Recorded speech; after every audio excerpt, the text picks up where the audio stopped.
I see a large appear on the horizon. You're surrounded by journalists. Hold your position.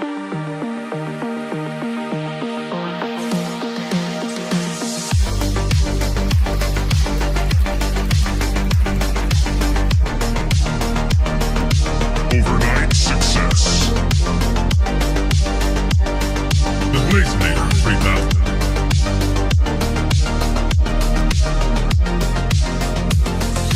Double blaze. Right.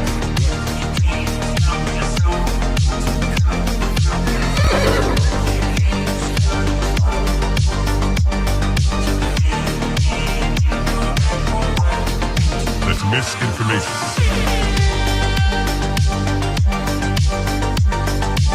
Marking clearing order inbound. That's just wrong. We are surrounded by journalists. Hold your position. Come, get up.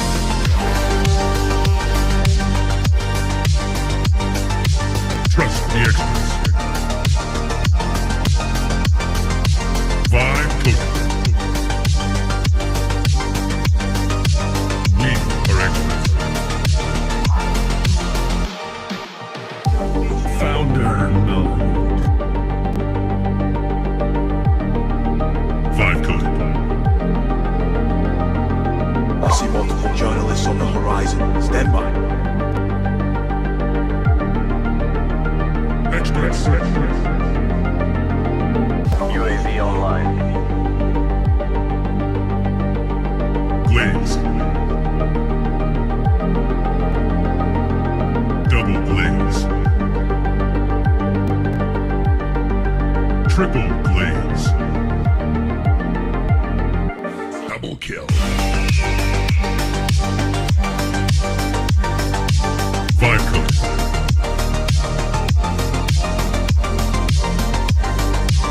Wrong.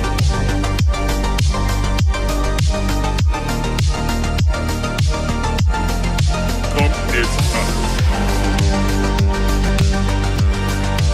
Blaze.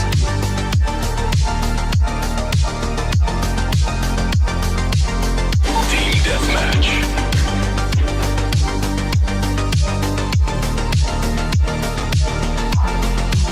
We are experts. Triple blaze. That's just wrong. Right.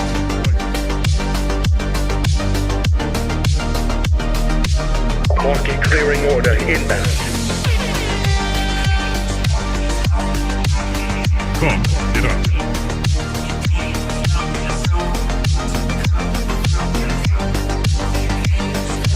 We are surrounded by journalists. Hold your position.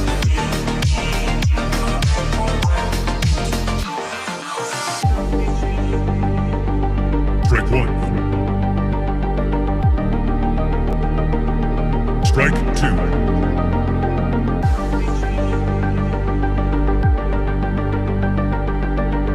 Activate Golden Retriever mode.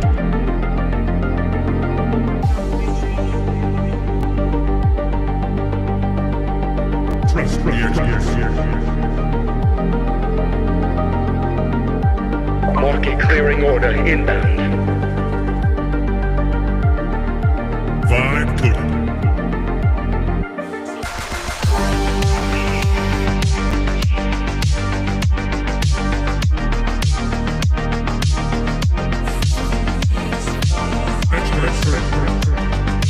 I see multiple journalists on the horizon. Stand by. Founder mode.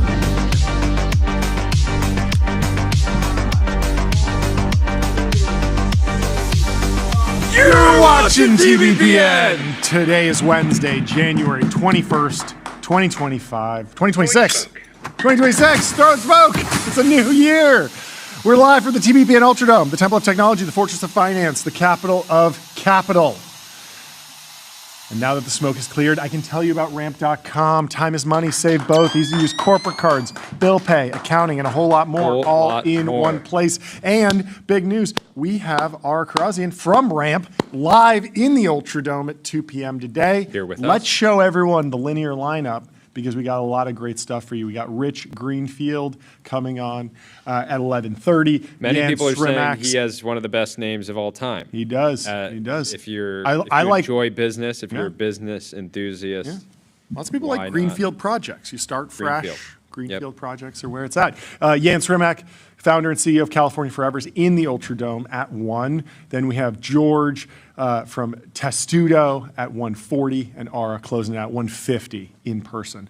It's going to be a fun show. Linear, of course, is the ultimate product, this system for modern software development. 70% of enterprise workspaces on Linear are using agents today, and you right. should be too. So, what you got? Kling.ai. Kling AI, the video generation video model, has been on a tear. There's an article in the Wall Street Journal showing some pretty staggering numbers.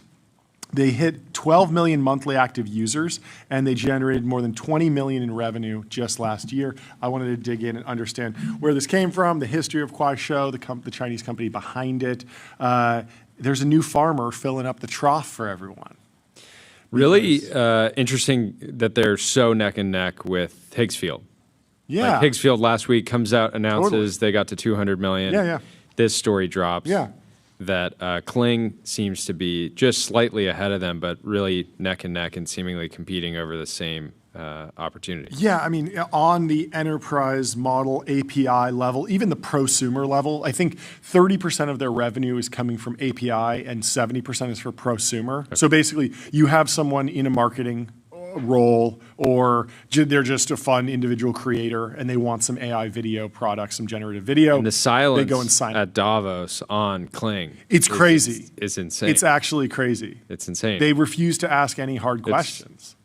You got Demis on stage, you got Dario on stage, and you're not asking them about Kling and the absolute tear that Kuaishou has been on. Actually, I mean, Dario did address the Chinese question. He said that they don't lose, they're not losing enterprise deals to Chinese companies right now. They're going up against OpenAI and DeepMind. Yeah. There is an interesting Chinese export control issue that I think we should get into at some point with regard to this story. But first, let's tell you about Restream. One live stream, 30 plus destinations. If you want to multi-stream, go to Restream.com. So, Kling has hit 12 million MAUs, 20 million revenue in the last month. Now, they seem to be on the up and to the right curve. It's a pretty massive ramp. The product launched 18 months ago, but Kling is not its own startup. It is a new project from Kuaishou Technology. This is a Chinese company, and the founders, I couldn't find a single John, podcast and I'm going to blow your mind right now. Please. Guess who worked at Kuaishou? Who? He's been on the show. Okay.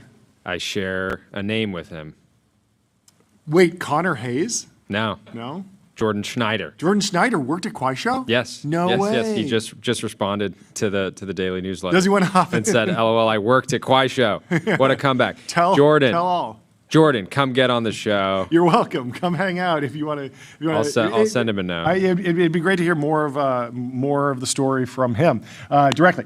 But he might be the only person that we can get to go on the record about Kuaishou, because the founders, I don't think they've ever done a podcast appearance. They haven't been, certainly on like the Victory Lap podcast American circuit, like many founders that get a company to this scale. But there are some interesting links to other American companies. So Kuaishou is pretty old, especially for the AI boom. It launched in 2011 as a mobile app for creating and sharing GIFs. This was before Vine and before Musical.ly. They were sort of like a precursor to all those, just by a year or two. So you could almost say that Jordan Schneider made his money in GIFs. I think so. I think he created TikTok, basically. We should put him in charge. We should get him in the CEO seat. I like Put that. him in charge. We're I like that. bringing TikTok back to America, and Jordan should be running it for sure. So there's some similar threads. So Dom Hoffman, the founder of Vine, he worked at Yahoo before founding Vine, and Alex Zhu at Musical.ly worked at eBay and Microsoft, and I think SAP as well. And so both of those companies, they had like big tech experience. Then they went and founded these companies. And the founders of Kuaishou, Su Hua and Sheng Yishao, also did the same. One of them worked at Google, one of them worked at Hewlett Packard, and then they jumped into the social media boom that was going on in the early aughts, the late aughts, early 2010s. Is there a word for the period between 2010, the teens, the 2010s? The tens? I don't know. But that era, like post-Facebook, there was Foursquare, Twitter, Pinterest, Snap. There were just like a new one every year was popping up.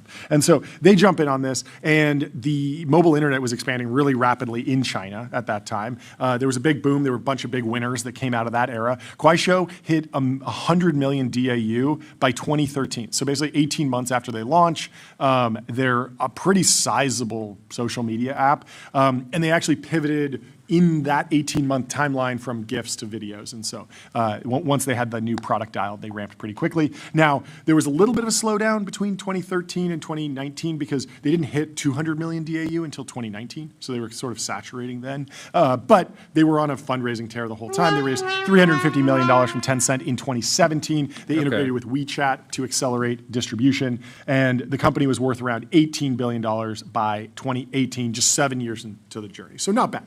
Not bad. The Kuaishou IPO was a particularly crazy moment for the company. So they raised $5.4 billion at the IPO. And they were massively oversubscribed. For that, so they say, hey, we want to raise $5 billion. And $165 billion of demand shows up from the market. So retail investors just went insane. They're like, $165 billion of demand, only $5 billion for sale. And so the stock trades up 192% at the open. And all of a sudden, the company is worth $180 billion, and both of the founders are deca billionaires. Pretty sick. Phantom Cash. Fund your wallet without exchanges or middlemen, and spend with the Phantom Card. So that didn't last though. There was a massive sell-off, and there were a couple like speed bumps that Kuaishou seemingly hit shortly after going public. So China had a big crackdown in regulation on local tech companies. ByteDance became much more dominant as a competitor and had Kuaishou in their sights. And then the Kuaishou user growth just sort of slowed down. And so there were a couple misses on DAU, MAU growth. The metrics weren't looking as good. And so the investors said, hey, we're rotating to other things. Hey, we're pulling out. And so the stock traded down 80% within 6 months. So not great. But today, the market cap's around $40 billion. Like, it's still a very real business. And also, just financially, the business is very solid. Like, it's not losing money. You can think about it this way. So it's a $40 billion market cap. This is all USD. I converted everything. So 40 billion market cap, 20 billion revenue, 11 billion gross profit, net profit 2.6 billion, 2.5 billion. So that's like a lot of cash flow, a lot of net income to work with. Certainly enough to do some training runs, start a Neo lab or a video lab, or take some new bets. And so that's exactly what they did. So in 2024, they launched the first version of Kling, and they did this just 3 months after OpenAI demoed Sora. So it was kind of like the Chinese answer to Sora. Since then, they've updated Kling 30 times and carved out a nice little place on the grid of trade-offs around model performance and cost.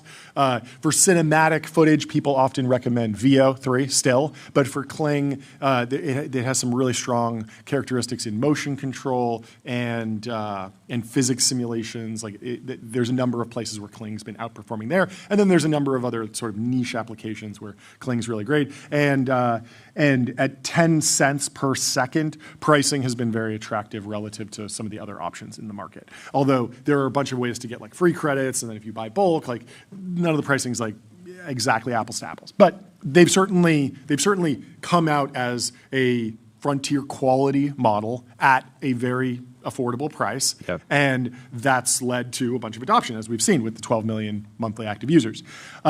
Interestingly, Kuaishou claims that Kling is gross margin positive.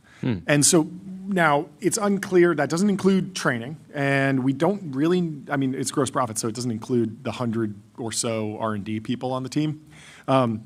But my question is like, what happens if they try and scale another order of magnitude? Will they be paying more for inference? Will they be able to get those chips? Because there's still this big debate over how many NVIDIA GPUs should be able to be sent over to China. So there's a little bit of debate there. And it's also just, it honestly gets me excited about MSL dropping a video model, because a lot of the same sort of like precursor elements in terms of like the training data in the ecosystem, when you think about just the raw data in Reels, that it could wind up being a model that's a little bit more opinionated. Maybe it has some mid-journey sprinkled in there. Like, I think that the pressure on MSL has been intense, and the initial Vibes launch was not loved, but they certainly have the compute, they have the team now, they have the data, like they have all the key ingredients to a really successful video generation model launch. The only question is, when will it happen? And will it be one of those like temporary leapfrogs where it's better than Sora and VO3 for a month until the other labs update? Will it have its own characteristics? Because VO3, when it came out, it was like, oh, we can do audio in there. Then Sora was really good at vertical video. And a lot of these like labs, it feels like if you're in video, there's more room to be opinionated and come out with something where it's like, we're really good at making content that's all one scene. Or our model by default will do cuts and cut from different shots to another. Or it's really good at front-facing videos, or it gets the faces really accurate, or it does face replacement. You can upload your own. There's all these like features that you can win on, I think, nowadays. Since all the different base video models are starting to look pretty photorealistic. So a lot of it's about I mean, I can't wait to see Meta's next real launch here, right? Yeah. They have so many advantages. They have the talent now. The pressure is immense, but they should be able to come out with something that's super competitive. Yeah. Turbo Puffer, search every byte, serverless vector and full text search, built from first principles and object storage, fast, 10x cheaper, and extremely scalable. So last month they did 20 million, and of course Kuaishou put out a statement about it. Their shares went 3.6% higher to rank among the top gainers on the Hong Kong exchange. Year to date, Kuaishou is up 23%, so they've been on a run, and there's a lot of investor optimism about Kuaishou's potential to monetize AI. The company's AI-powered video and graphics generation capabilities will likely drive earnings over the next few years. S&P Global Ratings analysts wrote in a recent note. That could lower content creation and advertising costs and boost content creation on Kuaishou's short-form video platform. The company has the second largest independent short-form video platform after ByteDance's Douyin, which is basically the Chinese version of TikTok. And so, is this going to be, super important to the AI race in America? Probably not. Like, we're still living in a world where you have OpenAI, Anthropic, Google really battling it out, and then XAI is doing interesting stuff. MSL has interesting stuff, and then there's a couple Neo labs that are maybe doing interesting stuff. But the Chinese labs haven't been putting a ton of pressure. But I think this is interesting because we're actually getting firm data on how these products are monetizing. Of course, Google, they're not even breaking out Gemini revenue or metrics. They'll throw out sort of random numbers, but it's not like YouTube where they have to report out specific things, or like Amazon with AWS where they have to break out those financials. Kuaishou is kind of doing a service to the public markets. At least they're creating a comp for what revenue looks like relative to MAUs. And I mean, right now, if they're doing 20 million in revenue, 12 million monthly active users, they're getting what, $1.80 per monthly active user, $1.80 a month, basically like a $20 a year subscription. That still feels a little low, but not bad for total ARPU for such a new service that really we don't know the mix of like enterprise versus prosumer, where they. Well, yeah, and they're not breaking out where their users are, right? So Kling is available on AWS. Like, you can go and provision it in America, and so we're not exactly sure. And I think some of that inference might run in America in that case. So not exactly sure where their biggest customers are, but it's just interesting to see, like you're not going to get this level of detail from Google because DeepMind's its own thing, and then Gemini's in there, and then you can't even just subscribe to just VO3. You have to subscribe to Gemini Ultra, and then you get VO3 credits. And so even Google, like, I mean, I'm sure Google knows how much, like, I pay for Gemini Ultra, and then they know how many deep research reports I file, how many normal prompts I use, how many times I just talk to it, and they know my usage pattern relative to how many VO3 generations I'm doing per month for my $250 or whatever I pay. Yeah. Anyway, moving on. Vanta. Automate compliance and security. Vanta is the leading AI trust management platform. There is another interesting, just sort of like nuanced narrative that I hadn't really noticed while I was digging into Kuaishou. One is this China's aging tech workers issue, the curse of 35. They're firing unks over there. That's what's happening. They're firing the unks. You can't even be an unk. You truly can't. You truly can't.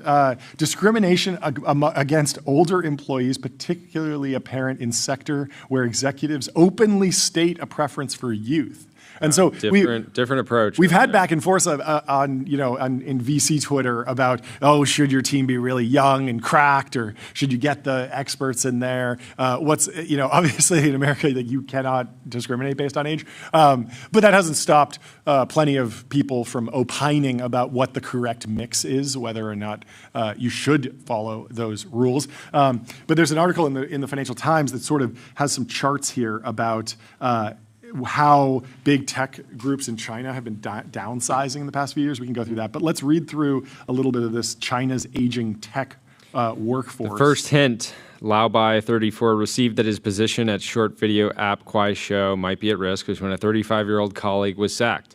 I was both shocked and anxious. I realized that our situations were very similar and the same thing could soon happen to me, said Laobai, using his nickname to avoid repercussions from his former employer. Just months from his 35th birthday, the developer was dismissed, another victim of the group's reorganization known internally as Limestone. Wow, they're giving code names to age discrimination. That's insane. Kuaishou is pushing out junior workers in their mid-30s, according to 5 people with direct knowledge of Limestone, including current and former employees. Laobai was told his termination was part of the company's overall redundancy program. The so-called curse of 35 has long plagued workers across white-collar professions, with older staff widely perceived as being less willing to put up with long working hours because of responsibilities at home. As China's tech sector reels from Beijing's crackdown, this article is from 2024, by the way, and economic slowdown, tens of thousands of jobs have been cut over the past several months, and older workers are seen as particularly vulnerable. Technology companies have made no secret of favoring young and unmarried workers. Ageism in the tech sector is a big problem. There's a perception that older workers don't keep up with the latest technological developments. They don't have the energy to keep up the hard work, and that they're too expensive. Thankfully, our very own John Coogan, you're very much keeping up with the latest technological developments. Otherwise, we wouldn't be talking about this because you didn't just read about Kling, you studied and you wrote about it. Yes. While China's labor law prohibits employers from discriminating on the grounds of attributes such as ethnicity, gender, and religion, it does not explicitly refer to age. Whoa. Hence Project Limestone. But Yang said some had interpreted the law more broadly as prohibiting discrimination against older people, meaning employers would not explicitly cite age as a reason for dismissal. Chinese tech executives have long publicly voiced their preference for younger workers. In 2019, Tencent President Martin Lau announced a plan to reshuffle 10% of the company's managers, saying their jobs will be taken up by younger people, new colleagues who may be more passionate. Baidu chief Robin Lin, in an internal letter also made public in 2019, announced the company's plan to become more youthful by promoting more workers born after 1980 and 1990. This thinking is deeply embedded across most tech companies. Well, Let me tell you about Labelbox, reinforcement learning environments, voice robotics, evals, and expert human data. Labelbox is the data factory behind the world's leading AI teams. So That's right. Between 20 and 30, most people are full of energy. You're more willing to march forward and sacrifice yourself for the company. But once you become a parent, your body starts aging. How are you going to keep up with the 996 schedule, says a former sales manager at Meituan, referring to the Chinese tech sector's infamous work routine of 9 a.m. to 9 p.m., 6 days a week. ByteDance, which owns the video app TikTok and e-commerce giant Pinduoduo, have some of the youngest recruits among Chinese tech companies, data suggests. The average age of their workers is just 27, according to the latest figures. The average age of staff at Kuaishou is 28 against the 33 years old at ride-hailing app Didi. The average age of the worker in China is 38, according to the All China Federation of Trade Unions. This trend has become only more entrenched with progressive waves of layoffs. And this is the chart that I wanted to show you. So big tech groups in China have been downsizing in the past few years. So this is 2021, 2022, and 2023 for Alibaba, Baidu, Kuaishou, and Tencent. And they're all downsizing across those 3 years. Now, I was wondering if this was just an anomaly post-COVID, just one particular period during some economic gyrations. So I went and pulled more recent data on what's going on, and it feels like they're all continuing to shrink. The one that's growing again is Tencent, but Baidu has significantly downsized. Alibaba has continued to downsize and shrink, and I think Kuaishou has as well. And so there's an interesting dynamic there that we hear about layoffs in big tech in America, but it feels like it's like a very temporary layoff and shrinkage, and then it starts growing again pretty quickly as they do more acquisitions. Now, to be clear, some of these companies have shrunk because they've divested whole business units or sold off a piece of a company, and so you can't really count that because it's like the jobs still exist. They're just at a separate company. Anyway, Lambda is the super intelligence cloud, building AI supercomputers for training and inference that scale from one GPU to hundreds of thousands. We have our first guest. Before we jump in, it's worth noting, I pulled up MAG 7 employee counts, and every single company in the MAG 7 has increased headcount over that same period that we just showed. Yeah. There have been like periods of layoffs, but even when Mark Zuckerberg comes out and says, hey, we're laying off 1,000 people in the metaverse team and the Reality Labs team, it's like, well, he's adding tons of people to the AI teams and tons of people to the Instagram teams and Threads teams and Facebook core and marketing and salespeople and events people. Like the whole organization is just growing so fast that one niche like layoff is not really going to cause a multi-year trend. At least in America, we're still growing. So just sort of interesting that I didn't realize that was going on, that there was such a concerted effort across 4 major Chinese tech companies to really reduce headcount, but it is happening. Yeah, it is worth noting though that in the chat is sharing this as well, that 2022 headcount and current headcount look very, very similar. So there hasn't been a ton of growth. Yeah.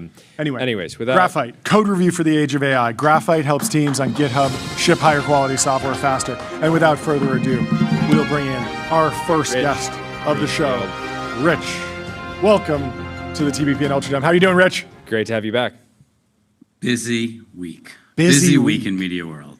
Earnings kicking off. Yes. Earnings. What's top of mind? Earnings. What's keeping you the busiest? Look, I think everyone's trying to figure out what is the future of Netflix? What happens to Warner Brothers? Does Paramount come back? I mean, we talked about this on your show a few weeks ago, right? We were talking about sort of this battle. Does Paramount come back? You know, they haven't raised their bid since we talked, before the holidays. They have not raised their bid as of yet. But they did say it wasn't they said it wasn't their best and final, right? That is true. But when you look at sort of how much Netflix clearly wants this, Netflix yesterday went to all cash on their offer. The Warner Brothers board came out and talked about the piece that Netflix isn't buying, which Paramount said was worthless. The Warner Brothers board said was worth, $3, maybe even more, as much as $4 or $5, maybe even more if it gets sold into pieces, which we think is possible. And so the bar, in terms of like, what does Paramount have to do to win? That bar is going up and up and up. And I think that's the challenge right now is how badly do they want this? Do they want to over-lever the company to get this? Or is there a better use of capital? I mean, it's not like there aren't other assets out there. I mean, you could go into the video game world, right? Like there's assets like Take-Two. Two of the biggest, actually the two biggest entertainment franchises in the world. Okay, but are owned what's by actually Take-Two. important for Paramount? Is it to build a compelling consumer subscription, right? Because when you look at them overpaying for UFC, or maybe they're not overpaying, but if they It launches this Saturday. yeah, which I'm excited for, but they pay $700 million, or sorry, no, it was more than that. What was it? They Am I spent $1 off? billion on UFC, Yeah, billion.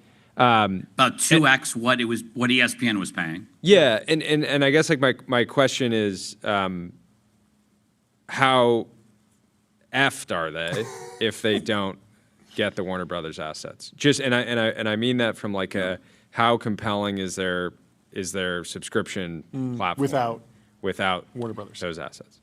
Look, you can license a lot of content. I mean, Netflix, despite trying to buy Warner Brothers, Netflix actually just went out and did a global licensing deal with Sony. So after Sony movies are in movie theaters, the next place they go is to Netflix all around the world. That's a deal that Paramount could have done. They could have outbid Netflix for that deal. Those licensing deals are out there. I mean, Universal movies are actually going to now be, after they do a short stint on Peacock, they're going to show up on Netflix. Like, if you want to license catalog content, there is lots of ways to do it. I mean, heck, Amazon, like the craziest thing that's happened this week, honestly, Amazon, you probably remember a few years ago, they went out and they spent $8 billion on MGM. Everyone thought that was absolutely insane. Yeah. Then they had to go back because you actually, even for that $8 billion, you didn't control the James Bond franchise. They ended up paying the Broccoli family another $1 billion to get access to control the James Bond franchise. And then what happened today, guys? Today, the entire James Bond franchise is licensed to Netflix. Like, literally, you can go watch Dr. No on Netflix right now instead of watching this show. Like, it's crazy, right? So there is lots of content to license, but you have to be aggressive. And so I think, again, if Paramount has, Larry Ellison's willing to put $12 billion into the Warner Brothers deal, the Middle East is willing to give them $24 billion to invest in this transaction. That's a heck of a lot of capital. If you want to start really both creating a lot more content internally and licensing a lot more, Paramount has the ability to do that. There's more NFL rights coming up for bids soon. Like, there are many ways to attack this beyond buying Warner Brothers. And I just think there comes a point where overpaying for something gets silly and you're better off finding an alternative. And I think that's sort of the question mark. Because remember, for Paramount, they need to buy all of these linear cable networks because unlike Netflix, remember, Netflix generates $11 billion of free cash flow a year. Paramount has negative free cash flow. So, like, the ability to bid here is very different. These are very different companies. So what's Netflix's rationale for buying versus licensing? Is that just thinking long term that they'll make more money over the long term, or is there some other rationale or value that they would get from owning the whole thing as opposed to just licensing it? John, it's a great question because I think if you step back, and they even said this, I asked this question like, what changed? Because Netflix had not been interested in making acquisitions. They were a builder, not a buyer, throughout their entire history. Yeah. And if Paramount hadn't put this in play and like this asset hadn't become sort of in play, I don't think we'd be sitting here talking about Netflix buying Warner Brothers. I think once it became clear this asset was going to trade and that there was a way to buy it without getting all of those sort of dying cable networks, that there was a way to just buy the streaming business and most importantly, the studio. Because what this is really about, this is like when Bob Iger at Disney, remember years ago, he bought Pixar, he bought Marvel, he bought Lucasfilms. Those three iconic acquisitions of IP have totally transformed the Walt Disney Company.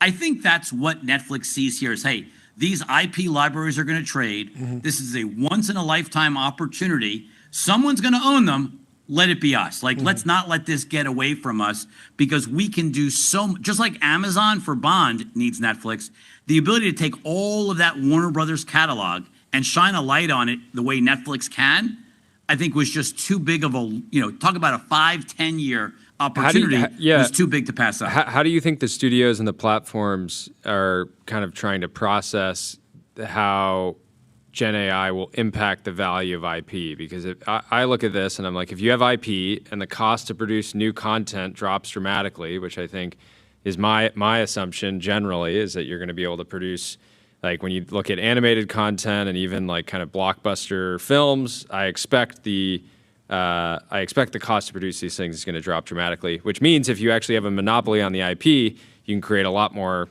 different content around it. And I think that Gen AI will also mean that there's just a bunch of like more and more and more and more content, like net new content, net new IP being created, but it's unclear if you have, it will maybe even become harder to like generate real breakout hits if the whole zone is just being flooded with a ton of content. Well, look, in a world where, first of all, let me just step back. I agree with you. Gen AI is going to lead to an explosion of content. And I don't think this is just video content. I think it's an explosion of content. So whether it's gaming content, you think about a UGC platform like Roblox, you think about a short form, or shorter form, UGC world of video like YouTube, you think about Spotify, like all of the platforms in a world where content creation gets cheaper, the platforms win. Mm-hmm. That is exactly part of the long-term investment thesis on why own Netflix now. Mm-hmm. Yes, it will get easier to make content from the Warner Brothers library.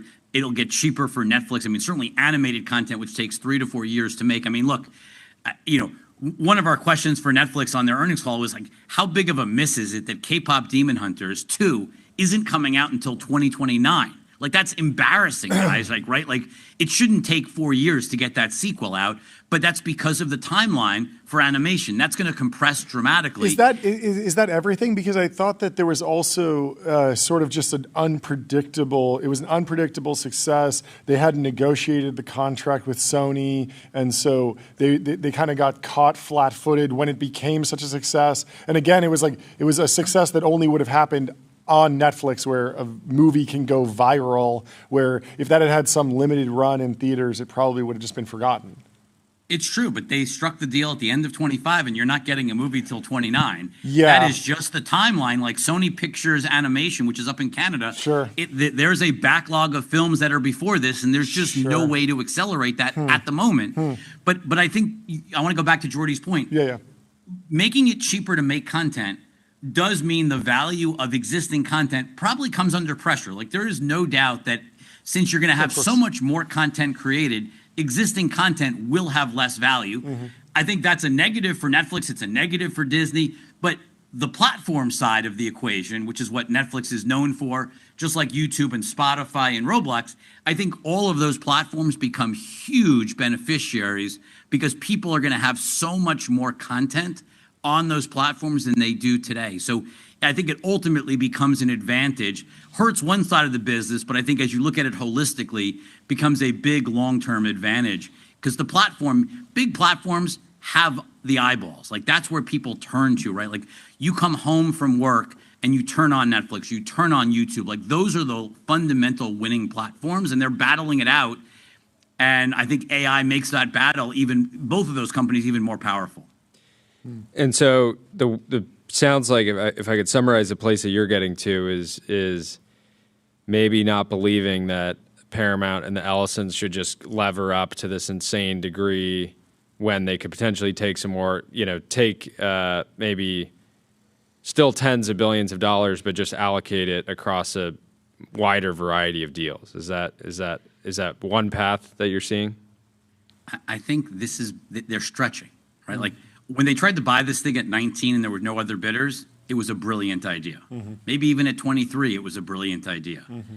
As you start to realize that, like, you're not winning at 30. That's pretty, I would assume to both of you and me, like, they're not winning at 30. Yeah. Right? Like, so they're going to have to bump, and they're going to have to bump meaningfully. And so to pay $34, $35, like, you start to get to valuation levels. I don't think you can put any more debt on this. And so you got to come up with 10, 12, $14 billion more equity, like, and even that is too levered. Like, I would not want to be in this transformative AI media world Yeah. sitting there with 7 times leverage. That is not a great place to be. And so I truly believe David Ellison has a huge opportunity over the next decade, but I don't think over-levering to buy Warner Brothers is the best path forward. It's worth noting that State Oracle at the beginning of Q4 was trading at $313 a share. It's now trading at $174 a share. Wow. And so that has to be a factor too in terms of everyone's confidence half off. around, like, hey, how much How much cash do you have available? Yeah. Look, Larry's got plenty of capital. If he wanted to buy this for all cash, he could. But remember, he's not. This is a $100 billion transaction. The Ellison family's putting in 12. Yeah.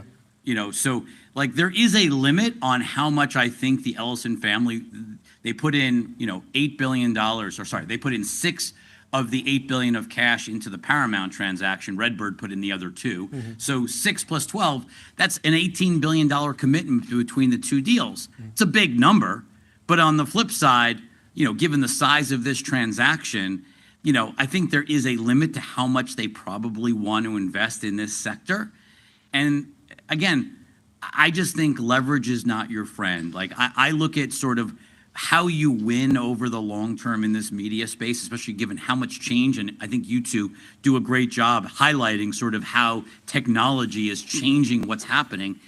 Being levered is the last thing you want. And I think what was really interesting is that when Skydance bought Paramount, they injected cash onto Paramount's balance sheet to delever it because they didn't want to be levered. And so I think even they understood that they don't want to be levered. They're being forced to lever to try to compete against Netflix. And I think that's actually the mistake. And I just think that there's other ways for them to win long term. Overstretching the balance sheet does not, to me, seem like the right path. Explain the cable assets that are sitting within Warner Brothers Discovery. You have CNN, I believe. There's a few other. Yeah, and when some of the TV numbers were floating channels. out, CNN doing something like projecting $600 million of EBITDA on like yeah, it seemed like a good 1.8. business. My question is, you have this Netflix fight over the Warner Brothers, like that, the studio, the IP library, and to Netflix, it feels like the TV assets are less valuable. Certainly, they were carved out of the initial offer. Are those more important to Paramount, Skydance, the Ellison family?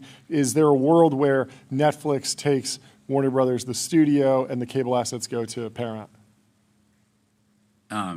They're critically important to Paramount because Paramount, as I said, doesn't generate free cash flow or doesn't have the earnings capacity of Netflix. And so in order to finance this, to lever this up 7 times, you need all of that cash flow. If they were only buying what Netflix was buying, John, this would be levered over 9 times. So you have to have those assets. If you're going to finance it the way they're doing it and not do this as a cash deal, in order to do debt, they need those assets. This becomes really important assets. And so for Paramount, they have to stop the split of this company, which is supposed to happen this summer. If Warner Brothers splits, Paramount can't do this deal because they can't finance it the way they currently are financing it. The reality is these assets like CNN, do I think public market investors will like these assets? No, I don't think so at all. I don't think these are growth businesses. I don't think investors are going to be excited at all. But I do think that there are strategic buyers of these assets where there is the influence and power of owning a news network that will far outweigh its public market trading value. And I think that's really the opportunity.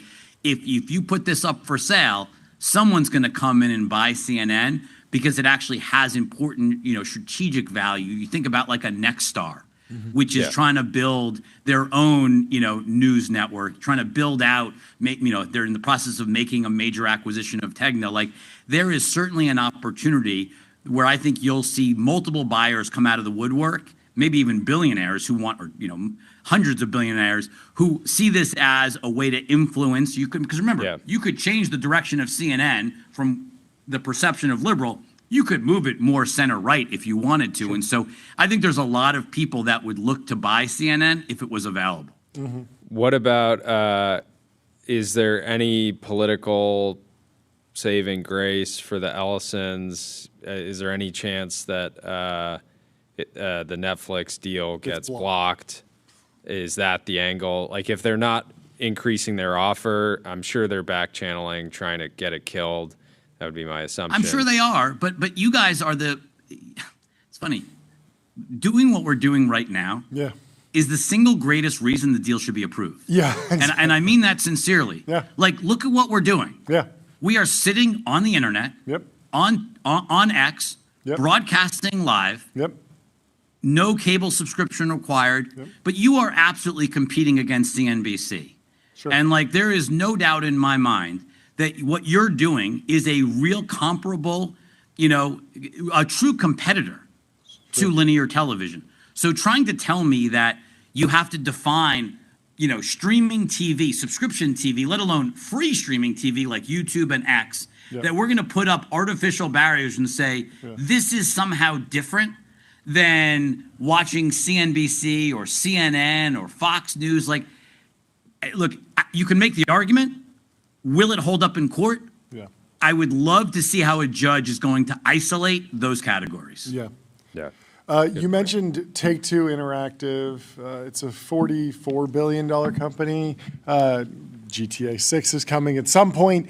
How does that make any sense for either Netflix or Paramount to own? It feels like for both of them, it would be a massive, just different business line to enter. Obviously, like in the attention economy, they do compete. If you're playing GTA 6, you're not watching CNN, but they just feel like fundamentally very different businesses to me. Is there some synergy that I'm missing?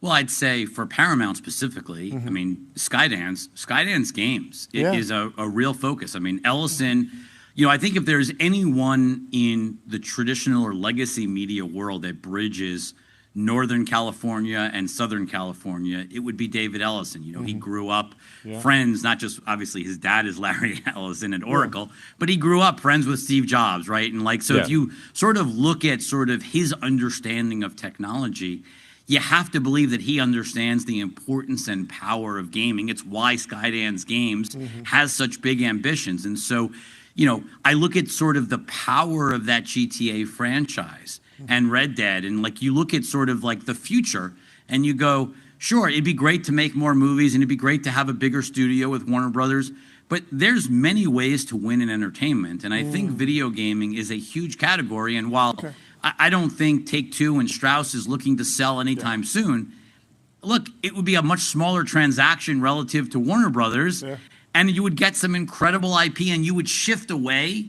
Rather than owning more TV and more sort of legacy studio, you would shift the focus of the company in an entirely different direction, which I think could be really exciting. Yeah. Why did Jared Kushner pull out of the deal?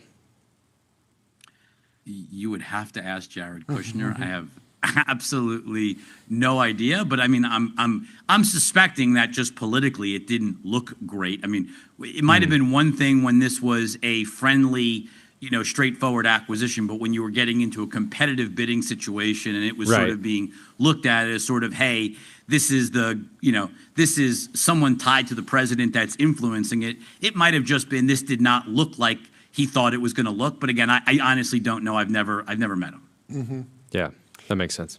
How are different video generation AI models? Are any of these factors showing up in earnings and financial reports and conference calls? Like, how are management teams messaging around generative AI? Is it just a growth opportunity, or is it actually becoming something that moves the needle either on the cost side or the revenue side for anyone? I would really keep your eyes on Amazon. I think they're the first mover here and really trying to make a dent here. Yeah. And it's not to make less content, to make content cheaper and spend less. Amazon's literally looking at this as, can we actually use AI to bring the cost down 20, 30%? And then make more content for the same budget. And so this sort of speaks to what you guys were sort of hinting at before. This is a way to increase the total amount of content. And obviously more content means more engagement. And so I really think Amazon's taking a lead here. Netflix has their own AI playbook. I think you're going to start to see it up from Netflix. And of course, the other company that's talked about it, we haven't seen anything, but the other company that's most vocal about it would obviously be Paramount, where Ellison certainly believes in the power of technology to change the cost structure of this business. What about Disney? Disney did the big deal with OpenAI. Yeah, I wanted to ask if you're hearing about other IP holders rushing to try to do, like, when we saw that deal happen, I was like, wow, this having like a 1 year, maybe more exclusive on all the Disney IP, I feel like could be pretty significant. Once it's live, it's going to be incredibly viral. Parents are going to... Jordy, what's the last time you used Sora? I was never bullish on Sora specifically. But so that's the problem, right? Like, so all of this is... But what I was going to say, I was bullish on the Disney IP deal, specifically because parents are going to be willing to pay to bring joy to their children by turning their life into Disney scenes. Yeah, or, I mean, do kids just love watching Bluey because they love Bluey? Like, do you want to watch yourself in a, I guess, for the creative parent that can actually tell an interesting story. I mean, I get the gimmick. Like, I remember when Sora first came out, we all did it, right? Like, we were all trading these around, sending around. I remember I was in a Knicks jersey before they put the copyright controls in. I was in a Knicks jersey on the court, dunking. Like, I was catching the game-winning pass in the, for the Giants. Like, and I think you're a little bit jaded. I mean, Disney has a whole business of just like have lunch with a character, right? Yeah. And parents are spending. I mean, it goes back to you're at Disneyland. The kid puts their face through the cardboard cutout, and they appear to be Superman. And it's the digital version only of that. Anecdotally, when I first took an image of my son and I turned the two of us into dinosaurs, he has never forgotten that moment, and he'll bring it up all the time. Turn us into dinosaurs, and I'm really like, we're not using AI right now. We're gonna go to the beach. Look, I think it all depends on how preconceived it is. Like, is it just turning it in and you have to go figure out how to make something interesting and compelling? Or is it sort of already pre-engineered and preset where you stick in your faces and the scene comes to life? Like, I think it's got to not be a lot of work, because I think, people don't, and I think, I will say I am not a terribly creative from like a writing stories. Like, people need to be taught how to do it. I think that initial how to prompt, how to make it good is not easy. And so it'll be interesting to see how easy they make it for parents to make this really a great experience. So I like the idea. And look, I give Disney credit. You would not have expected Disney to be the one to jump out in front on AI, given how much they're focused on sort of protecting their IP. Yeah. So I give them a lot of credit for trying. I think the key is Sora needs to become something that really becomes less of a gimmick and more where you actually want to sit down and actually like watch the content, because I still feel like it right now, it feels very gimmicky. I do. I wonder what OpenAI is getting out of it, right? Disney has 150 million people visit the parks annually. If in the line there's like a QR code that's like turn yourself into such and such character while you're waiting. I think like right now OpenAI has a challenge, which is that free LLMs are pretty great, right? Sure. And they have this gap. Free is great. Yeah, they have this real gap between turning on commerce and turning on ads and really unlocking that from a revenue standpoint. And I think if they can, in making these sort of like magical products that are unique to OpenAI that you're not going to be able to get at through Gemini or any of these other LLMs, I think it could buy them a little bit of time to turn on some of the other monetization. But again, I think you're right on Sora. I wonder how they're doing.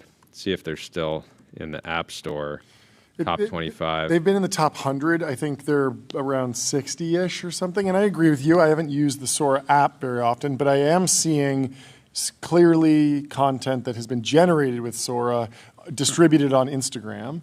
And so there is a world where, you create a prosumer tool that's subscription that people are paying for, and then the really creative people are distributing that content elsewhere. They've already said that some of it will go on Disney Plus, and so you could have someone who's a creative storyteller tell a story that takes place in Disney IP as the world that they're interacting with, and then that does do well, and it goes out, and maybe it's not every single person using the Sora app to generate their own videos, but that you're seeing content that was generated through that partnership, and it's monetizing in a variety of ways. I don't know.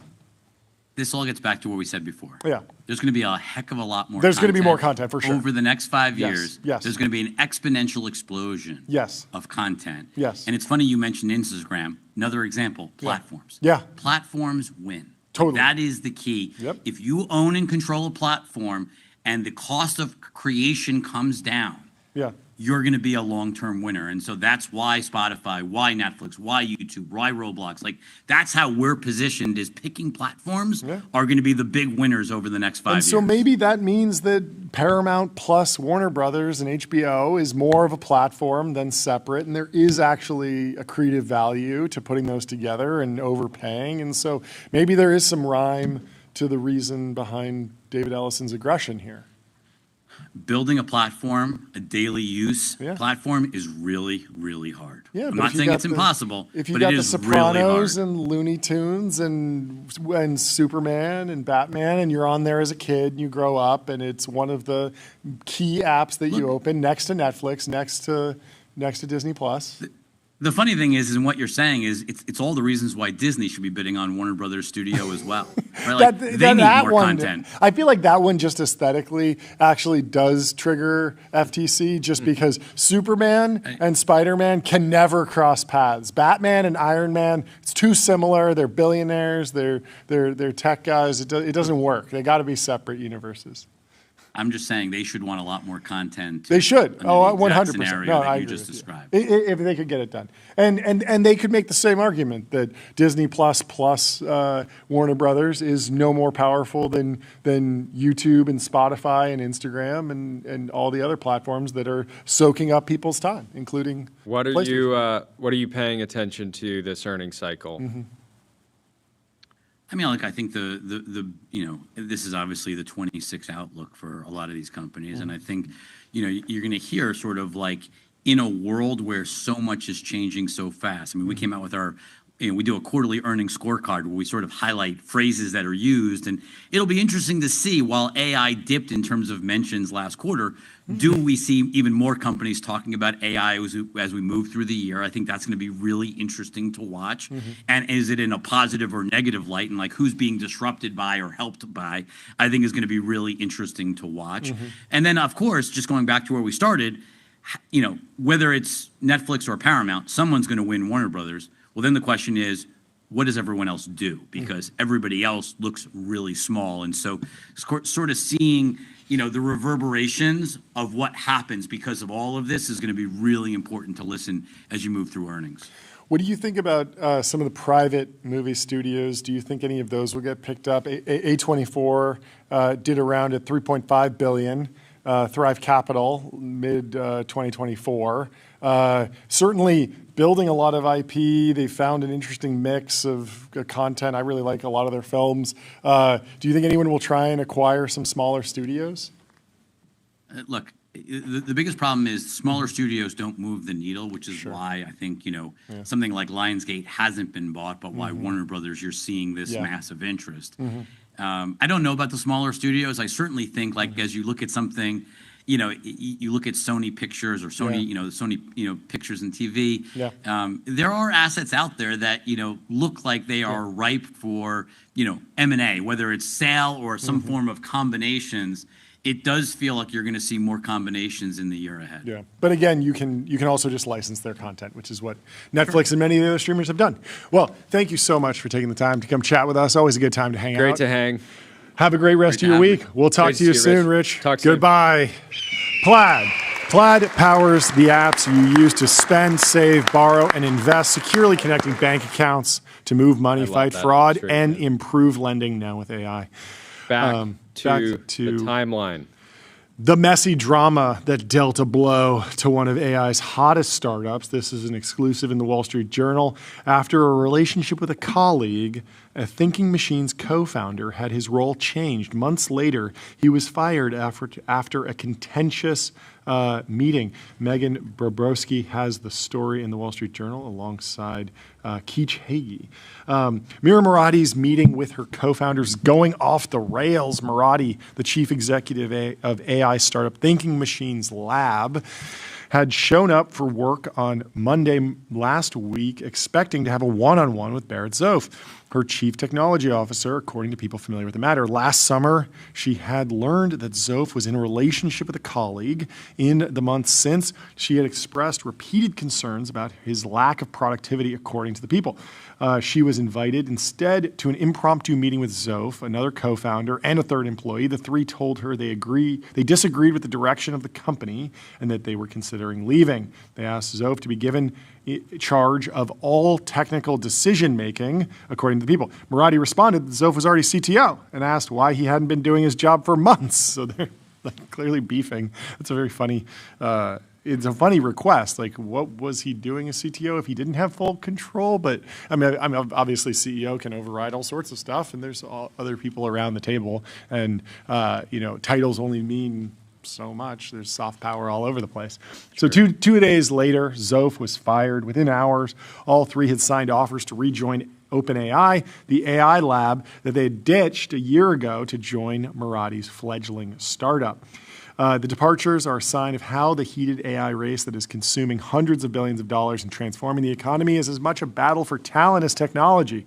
For all the high-tech advancements AI startups are sprinting to develop, they are ultimately at the mercy of the humans powering. So, do you think this was a 3-hour talent acquisition process? Do you think OpenAI just looked at, checked the timeline and said, hey, we got 3 people that are on the market. Maybe we should hire them? It seemed like they were talking before. They entered the portal and then they immediately got the portal. The trade portal, for sure. That's exactly what happened. No, I think very obvious that the conversations had been ongoing. It's very likely, I would assume they had already agreed to terms. Yeah, it seemed like it. Prior to the news going out. Well, let's continue. But first, Vibe.co, where D2C brands, B2B startups, and AI companies advertise on streaming TV, pick channels, target audiences, and measure sales just like on Meta.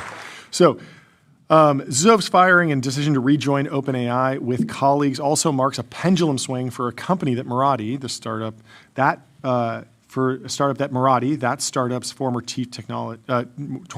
technology chief, had founded with 20 former OpenAI employees. So 20 people from OpenAI left during the Thinking Machines foundation. Addressing Zof's departure to Thinking Machines employees, Murati said there had been multiple issues with his performance, trust, and conduct, according to an internal message viewed by the Wall Street Journal. Zof said she fired him after he exposed an intent to take a job elsewhere. Thinking Machines terminated my employment only after it learned I would be leaving the company. Full stop. At no time did Thinking Machines Labs cite me on any performance reasons or unethical. John, I'm breaking up with you. And no, you're like, no, you're fired. Fired. I'm breaking up with you. It does feel like a little bit of that going on, but there's a war for narrative here between Barrett and Mira. Clearly, they didn't. So he says Thinking Machines didn't cite any performance reasons or unethical conduct as part of the reason for the termination, and any suggestion otherwise is false and defamatory. Zof said in a statement to the Journal. The exits, coupled with fellow co-founder Andrew Tulloch's decampment to Meta last fall, leave Thinking Machines with just 3 of its original 6 founders. Murati spent 6 years at OpenAI, where she earned a reputation for emotional intelligence and lack of ego, and was named interim CEO during the brief period when CEO Sam Altman was deposed. She helped launch its first product and ran almost every aspect of the company before starting Thinking Machines last February. Many of the early researchers, including Zof, that she hired came from OpenAI's post-training team, the division that built ChatGPT, and was tasked with teaching AI models how to communicate with humans. Murati's issues with Zof started over the summer when she began to suspect he was having a relationship with a colleague with whom he had lobbied to bring over from OpenAI, according to people familiar with the situation. In responses to questions from the Journal, Zof said that many people at Thinking Machines wanted to hire the woman, including Murati. At the time, Marathi was in the process of raising one of the largest seed rounds in Silicon Valley history. The company ultimately raised $2 billion at a $12 billion valuation when she confronted Zof about the possibility of an undisclosed relationship with a female employee who was junior to him at the company but did not report to him. He initially denied it, according to people familiar with the situation. By June, however, both Zof and the woman had told Marathi about the relationship, which had begun when they were colleagues at OpenAI. People with knowledge of those discussions said. The woman then left the company and returned to OpenAI, which is sort of a wrinkle in this. Zof told his boss that he had been manipulated by the woman into a relationship, according to people familiar with the matter. Shortly after that conversation, he took a break from work. I generally think that the Mira, she told me it was cuffing season. I didn't know what it meant, so I just said, okay. I got cuffed. Is that what happened?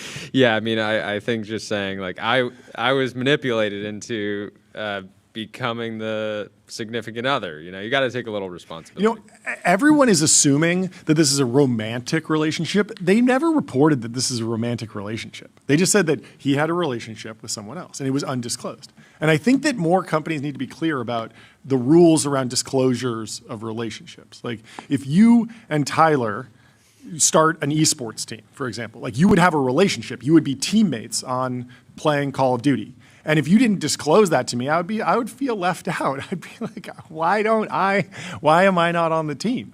If I find out that Tyler and Scott are going off and drinking a bunch of athletic brews every night, without me, that's a relationship that bros. And it wasn't disclosed.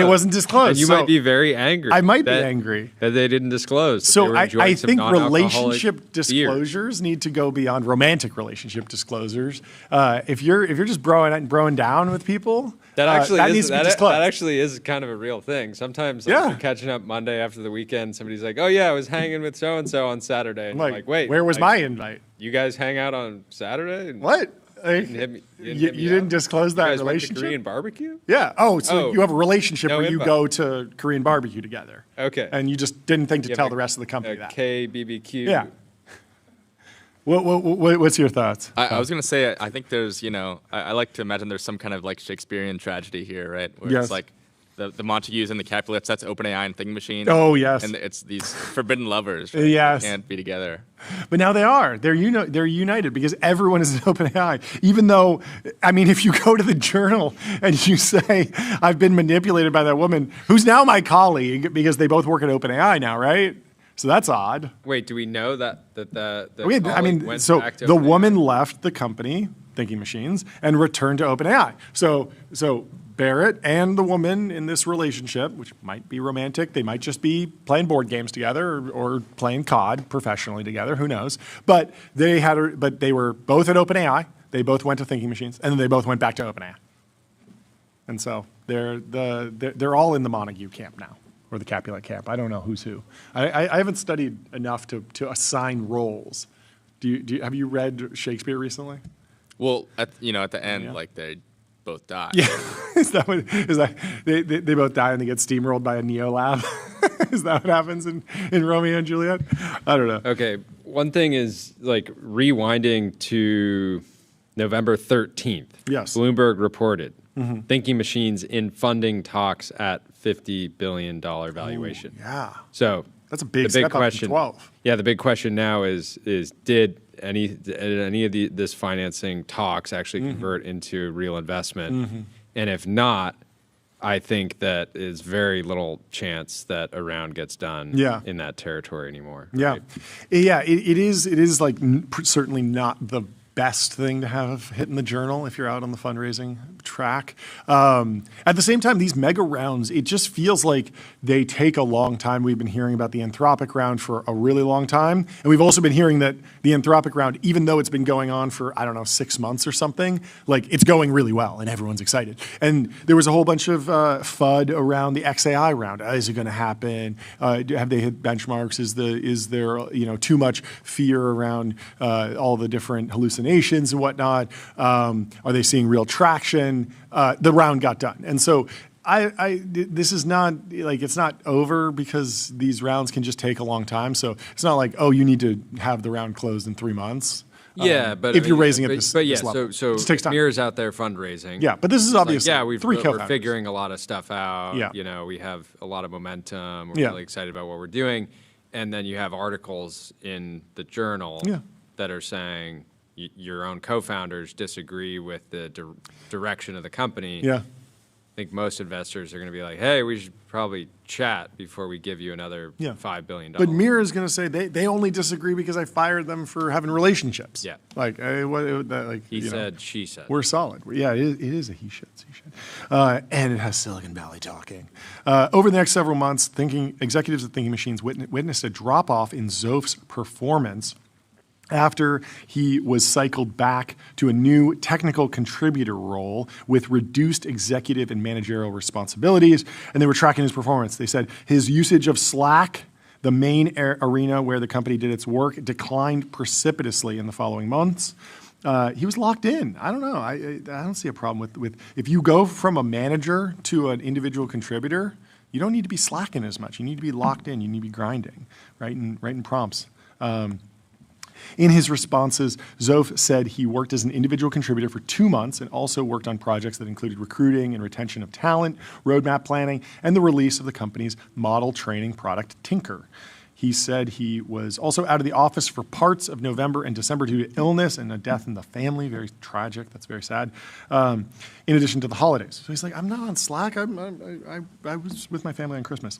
In October, shortly after Tuluk left for Meta, where he had previously worked, Zoph reached out to Altman to talk about coming back to OpenAI.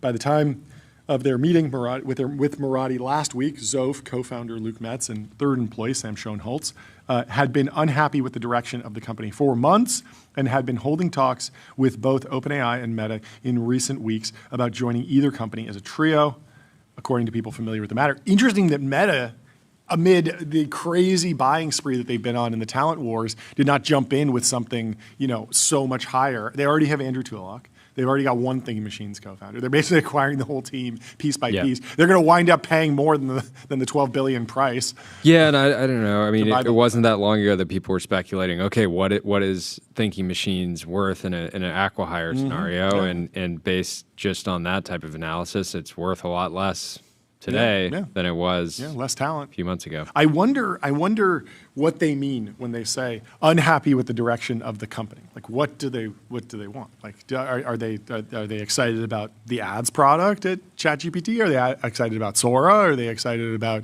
OpenAI for health or for science research, or particular technical direction? Just the GPU scaling, the build out, just how rich OpenAI will be with the backing of Oracle and all that. Yeah, it's 1.4 trillion. A little bit nerve wracking if you're an investor, but if you're an AI scientist, you're like, I'm going to have unlimited resources, and so it could be that. I don't know.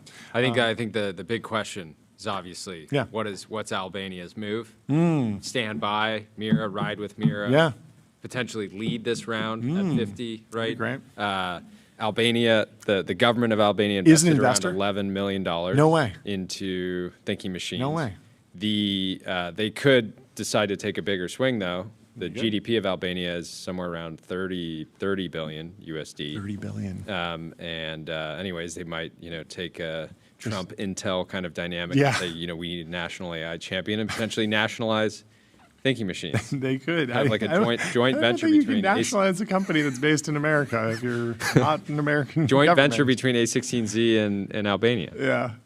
Yeah, I saw a vibe reel of Jamie Dimon talking about like how important it is that his bank is big, and he says JP Morgan has to be big because we bank, all of the Fortune 500. We bank governments. We bank the U.S. government. That's what he said. Yep. It's such a good line. Banking governments. I really want to know what's involved in that. Anyway. So I think I think my takeaway from this is like the pressure. The pressure for Thinking Machines to deliver went from like pretty extreme to like maybe slightly more extreme, but it's actually not that much of a difference. I feel like they were already under a lot of pressure, similar to Meta, where like dense talent concentration, haven't shipped anything like truly remarkable yet. Obviously, everyone's looking to see if they're going to be a real horse in the race. Yeah, and the other thing is like this team was created during an insane period of drama. Yeah. So it's not all that surprising that born in the drama. they were born in the drama. Now they're living in the drama. Yeah. But they can consolidate. Yeah. They can refocus. Yeah. They can realign the team. Yeah. They still have a bunch of super talented people. Yeah. And I'm sure they can still figure out kind of a niche and deliver. Yeah. Anyway, Okta. Okta helps you assign every AI agent a trusted identity, so you get the power of AI without the risk. Secure every agent. Secure any agent. Okta Well said. secures AI. After the meeting, so the three co-founders, the three Thinking Machines employees that have this meeting, Mira asks them, have you already committed to jobs elsewhere? Metz and Schoenholtz said they hadn't. Zof didn't answer, according to some people that were in this meeting. The day after the meeting, Zof had dinner at a pizzeria with Meta executives Alex Wang and Nat Friedman. He confirmed on Wednesday he was fired. Murati posted on X that Thinking Machines had, quote, parted ways with Zof. Less than an hour later, OpenAI's CEO for applications. Is it CEO for applications, Fiji Simo? I thought it was CEO of applications, Fiji Simo. Anyway, she's running the applications. She posted that Zof, Metz, and Schoenholtz were returning to the company and that negotiations had been underway, quote, for several weeks. That's an interesting thing to put in your hiring post because there's clearly going to be a narrative about how sudden was this, when was this decided, blah, blah, blah. But she is saying proudly that we've been talking to these folks for weeks. She said Zof would report to her while the other two would report to him. So the craziness with Thinking Machines. End of the day, you got Mira, you got John Schulman. Yeah. Like still. And it feels like there's some sort of do. niche that they could carve out. When we first heard about the like fine tuning for LLMs for business for B2B companies, like that seemed like not. It was not the AGI super intelligence pitch. It was also not the okay, we're going to niche down and give consumers one specific thing. We're going to go after audio. We're going to go after video. We're going to go after, we're going to make an AI version of Excel or AI version of PowerPoint. Like there's so many like niche AI companies that have done very well. We're going to do AI for legal, AI for health, right? Like there's all these ways that you can niche down. They kept it sort of broad, but it felt like going into the enterprise with her connections and her background and the team seemed like something that could ramp revenue very, very quickly. Yeah, and the raw talent of the team. Totally, yeah. A lot of which still exists. Yeah. So, really, like the strongest way to counter like the vibe war that's happening right now is just show some good numbers. Because if the business is working, even if you have a little bit of tumult on the technical side, and there's a CTO leaving, like if the business is working, with OpenAI, it's like some of the craziest drama ever surrounding a company, and then you look at the revenue ramp, and it's like and the DAUs are just through the roof, and you're like, okay, well clearly the user was completely unaffected. Yeah. I bet if you look at the ChatGPT daily active user growth chart, you cannot see Sam Altman getting fired and then rehired. It's not like people were like, well, I'm not using this app today and I'm firing it back up once he's in. Like, no, there was no blip in the graph, I'm sure, around that because this was like Silicon Valley drama. And for the average user, it's like, did it deliver or not? Yeah. And that's just something that happens all the time when there's these drama elements that burst onto the scene and take over the timeline for a few days. Yeah, another possible route, and things would have to get really bad over there. They'd really have to be directionless, which again, the team clearly was debating on if the direction was correct, but it sounds like they do have a direction. But I still think this is a company that would have a pretty meaningful valuation in an acqui-hire context, right? Like if Amazon were to come and buy them, how much would Amazon pay to get John Schulman and Mira Murati like at Amazon? Should be able to clear the pref stack for sure. Yeah, by like a long shot, you would imagine. So anyway, MongoDB. Choose a database built for flexibility and scale with best-in-class embedding models and re-rankers. MongoDB has what you need to build. What's next? I wanted to look at this photo of Davos. It's AI generated, but it captures a good vibe. A whole bunch of private planes parked there. That's not real, but I like that Kevin Kwok contextualized it anyway, saying this looks like Hoth Echo Base. and he shared one further down that's Davos transformed into a Star Wars scene. Anyway, over in Davos, Trey says, we need to know what those machines are thinking. You call it thinking machines intelligence, thinking machine intelligence, TMI labs. Yeah, I mean, we don't know too. It's people. possible that when they were debating the product direction, they were talking about should we make branded 45s, right? We know they're making. We know they have branded plates. Oh right? yes. But we maybe that never was the saw technical evidence. direction. Yeah, like but do you lift heavy or do you do lower weight, higher reps? Yeah, and there was a massive debate over that. Anyways, I mean, I'm gym rooting. buddy is another relationship that you need to disclose. If you're spotting each other, I want to know about it. I want to know who's spotting who, because that's an important relationship that's happening outside of the workplace. I got to know about it if you're going to be lifting together. Anyways, I'm rooting for thinking machines and excited to see what they do. The Demis and Dario are apparently just broing out in Davos. I love it. Lisan Al-Gaib says, Demis Hassabis is CEO of Google DeepMind at Davos, quote, when told that Dario Amodei was here earlier today, his face lit up. 2 minutes later, he was talking about a CERN-like collaboration for AI once the labs are close to AGI. They're just stoked on each other. I'm on pretty good terms with pretty much all of the other leaders at the leading labs. I love Ilya, and we're good friends. You love it. Just some positivity hanging out at Davos. Demis said he thinks entry-level jobs and internships might fall away due to AI, sees consistency as the biggest problem with current agents. Advice for college graduates: get incredibly proficient with these new tools, AI agents. And so, yeah, we were debating this earlier. Like the role of a junior engineer is going away, but is it possible that it just changes? Like what makes a senior engineer that much better with an AI tool that they don't need anyone else who can potentially use AI tools as well?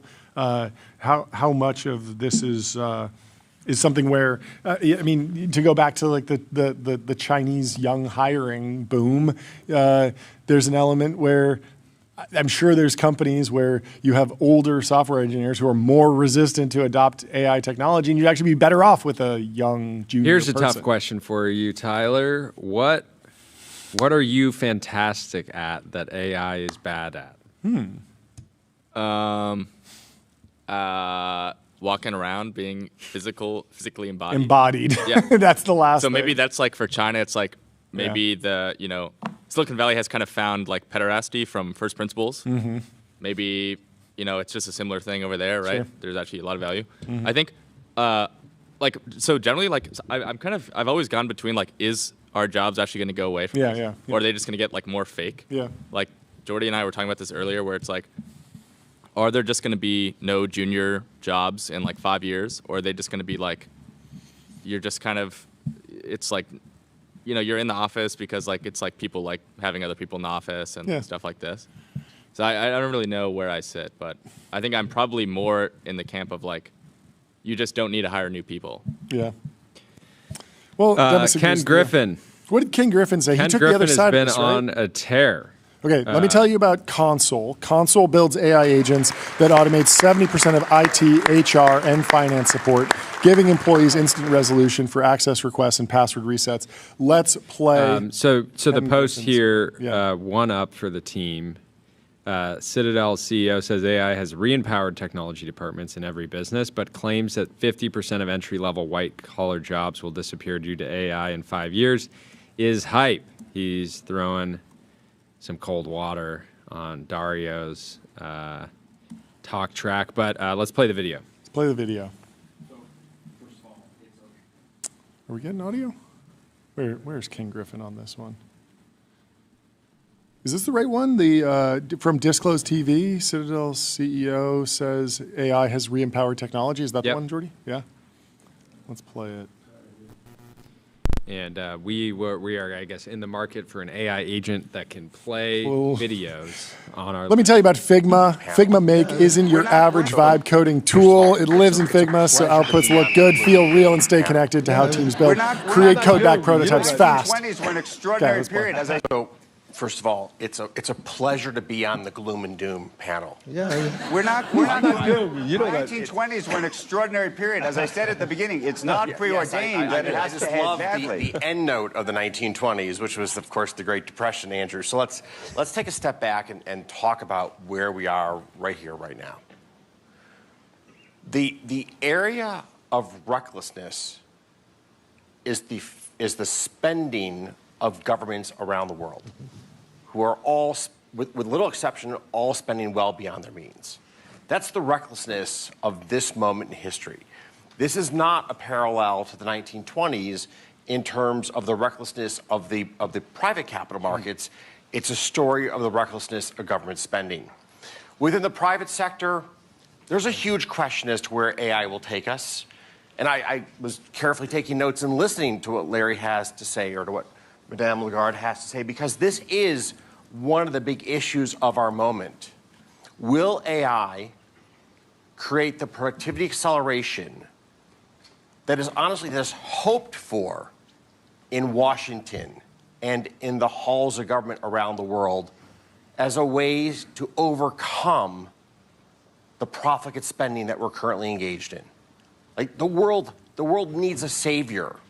And the hope is that AI is the savior that we need for productivity. And the challenge with this is it may or may not be. We just don't know yet. Now, there's a tremendous amount of hype around AI. And in some sense, the large AI companies need to create that hype to raise the tens or actually hundreds of billions of dollars You of hear that, investment Tyler? that are going into the field. Cope. Like, you wouldn't be able to raise hundreds of billions of dollars. We'll spend, and Larry can probably correct me on this, but roughly $600 billion this year in CapEx for data centers in the United States. I think it to be larger. But does that mean that it's getting hyped up too much, or it's just the hype is required as a sales mechanism? Go ahead. Larry's backing you up, Tyler. All right, let's play the next video, which was the one I was originally talking about, which is talking about job loss. What AI has done is it has re-empowered the head of technology in every business in the United States. And it has pushed budgetary resources into the hands of the chief technology officer. So what you're seeing across American business is actually the impact of American businesses spending more on digitization writ large, of which AI is just one component. It's one component, but in some sense, it's the cover story that creates the space for American companies to really embrace technology in a much more profound way. I was in China about a year and a half ago with a group of prominent global executives, and they were all talking about how AI was changing their business. It was so fun. And I said, let's go around the table and let's each share a story as to how we're using AI to make our business better. I heard 5 or 6 great stories. Not one involved generative AI. But does that mean that the productivity just mogged boost you to from death, generative Tyler. AI is Bro, still you're telling me to come? a How big quickly company is will it come and inefficient how in big will implementing it be? I mean, technology? are you in Like- the camp that, you know, as Dario Amadeus says, you know, half of all entry-level white-collar jobs will, you know, be gone in the next 5 years? Is it that kind of change, or is it more Look, you know, incremental? put yourself in his shoes. How much money does the AI community need to raise over the next 5 So years? he's wrong about this, right? Demis doesn't need Data to center raise. spend in the United States this year over $500 billion. Google's doing this as cash flow. Over $500 billion. Like, that's true for every You're not other gonna lab generate lead this except for kind of Demis. spend Like, you would expect unless Demis you're to gonna be make like, a promise, no. you're going to profoundly Yeah, but the change the question was world. about Dario. Oh, Dario, okay. So is it hype? Yes. Of course. So AI Of will course. not Like, profoundly change. like, how else are you going to get people to write $500 billion of checks just this year alone? Right? There needs to be a level of, like, AI is your savior almost. And the question is, where will AI land in productivity gains at the end of the day? In certain areas, we know it's going to be profound, whether it's call centers, whether it's helping to improve the productivity of software engineers. But in a number of white-collar jobs, you know, there was a recent Harvard paper on this. They called it AI work slop. that it looks good, but if you sort of peel back the onion, the substance isn't there. I was with one of my colleagues who runs our commodities business, and he handed a report on that we were generating with an AI engine. Doesn't matter what the topic was. The first few sentences, like, wow, that's really insightful. And then you go down below that, and it's all garbage. So that's going to, and we are running out of time, but that suggests that AI is not going to come to the rescue to make up for the various negatives that we discussed about in the first part of this conversation. So in 10 seconds... So, but does this mean remember, the the US economy... spending on technology writ large is having a clear, positive impact on the economy. So which economy in the world benefits most from this conflagration of geopolitics, economic policy, and technology change? I mean, who benefits the most? That's a really interesting way to put it. In 10 seconds. In 10 seconds. You know, when it's all said and done, it's somewhat ironic, but it's the United States and China are the two big beneficiaries of this moment. Yeah. So one thing. Yeah. Like the way that I like process this is as somebody who's not indexed to AI scaling and AI progress, but a lot of the most talented people he's ever worked with have ended up working in AI. Right? Yeah. They've gone from the East Coast and gone and over to the West Coast and started working at the labs. And so while he's not working in a lab, I do feel like his and you can argue like he's not AGI pilled. He clearly is not processing models, developing like more advanced like reasoning and agency and all these things that are going to. We could be value. here next year, and he could be like, "Oh, like I got a report from a commodities trader. It was AI generated. It was amazing." Like that's happened in so many other fields where people have said, "Oh, like I'll always be able to clock generative imagery," and then they look at the latest Nano Banana Pro output, and they're like, "Yeah, okay, actually, I can't. I have updated." That certainly happens. The interesting thing about his, so I like his, I like the point about the incentives of lab leads to make grand proclamations about progress in order to underwrite larger financing rounds. That's clearly true. That's clearly something that does happen. But explain Demis sounding exactly like Dario in terms of timelines and impact. Like a lot of their rhetoric is very, very similar. And Demis is in a position to just say, oh yeah, like we're going a lot slower because we're doing this off of cash flow and like we don't need to raise and it's going to be longer. Like that actually might be to his benefit to sort of like pour cold water on all the competition that's out there trying to raise all this money. If he comes out and says, yeah, like you don't need to lever up and build $1 trillion worth of data centers because progress isn't going to be that fast. That would be probably beneficial to Google, maybe, I don't know. But it certainly doesn't seem like he has to message that. I mean, maybe to the Google shareholders somewhat, but not really. It's not really showing up in Google's financials yet. It's not really changing. Well, Demis might wait until Anthropic and OpenAI get their S1s out and then decide, all right, it's time. Now it's actually over. What do you think about that as a counterpoint to Ken Griffin's CEO of Citadel? He's saying that all of the AI hype is about fundraising for these labs. Demis doesn't count there, right? Yeah, I mean, doesn't he still have to like convince Sundar to and the internal markets. And the. But I think that's probably true. But I still, it's like he had the example of like, oh, he talked to business leaders and how are you improving your company with AI? And none of the examples were AI. Like those are, you just know those are like it's from some consulting firm that gave them the model that was like 3 years ago. Yeah. Like they need some younger people at these companies that would be using I generative AI like in transformative ways, as opposed to I mean it feels like those two things cannot be true. You cannot have a sclerotic large business that is failing to take advantage of AI and simultaneously not be hiring young people who are more AI native. It feels like you have to embrace one or the other, like either. Yeah, and he's discounting like any concept of progress, right? Like he's like, oh, when you read something, it's like total slop now. Yeah. That's exactly how code was like 2 years ago. Yeah. Now there's software agents that can, Yeah. pretty autonomously build entire systems. Yeah, yeah. That's certainly like not unlikely to happen in just general writing. Yeah, yeah. Ken Griffin needs to vibe code a mobile game or something. Yeah, I think calling out that saying like labor replacement theories and pitches are like catnip for venture capitalists. Yeah. They're doing white collar work, and if they get the pitch that some technology is going to, like if you went to a VC and you gave a really compelling pitch of how your product is going to replace all VCs in the world, and it actually made some sense, and you could kind of imagine how it would play out, I'm sure you get a lot of investor interest in something like that, right? Because you're just trying to hedge, right? So it is like the most compelling Narrative. Yeah.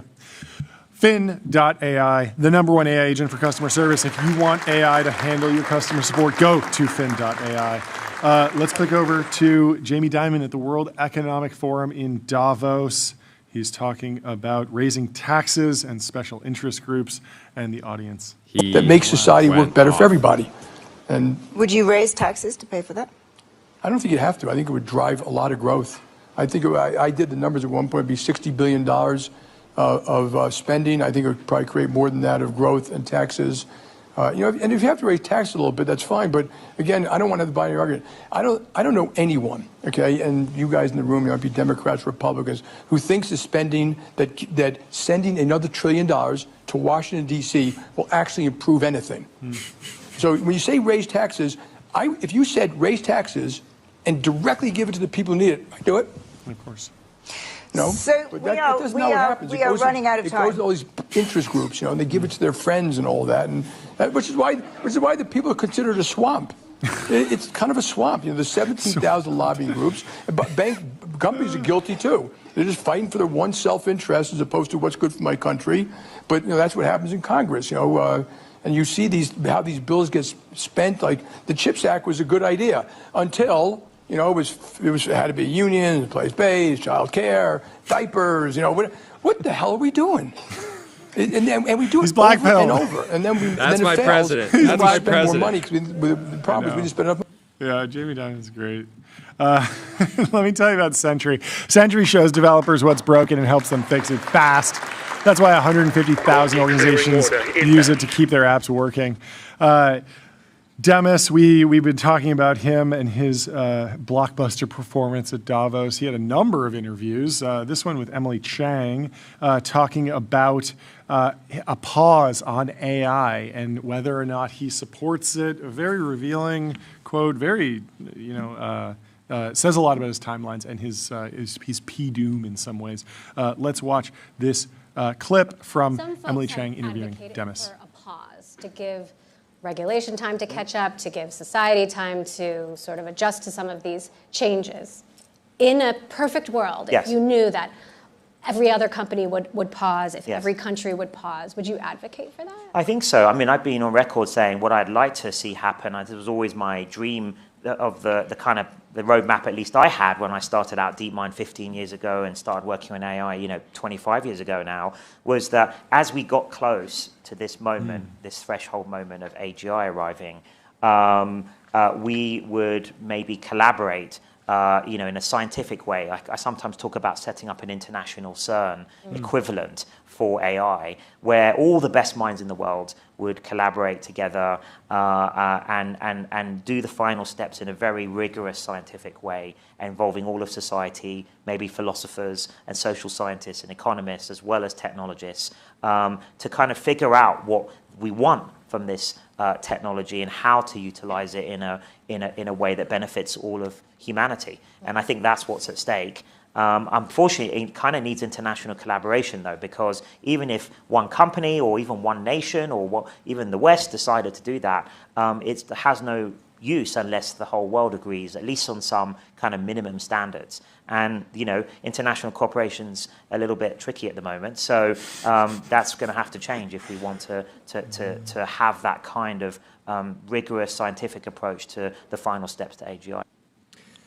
Pod-friendly guy in the YouTube chat says, Demis is the Steve Jobs of AI. You're wearing the TBPN turtleneck today.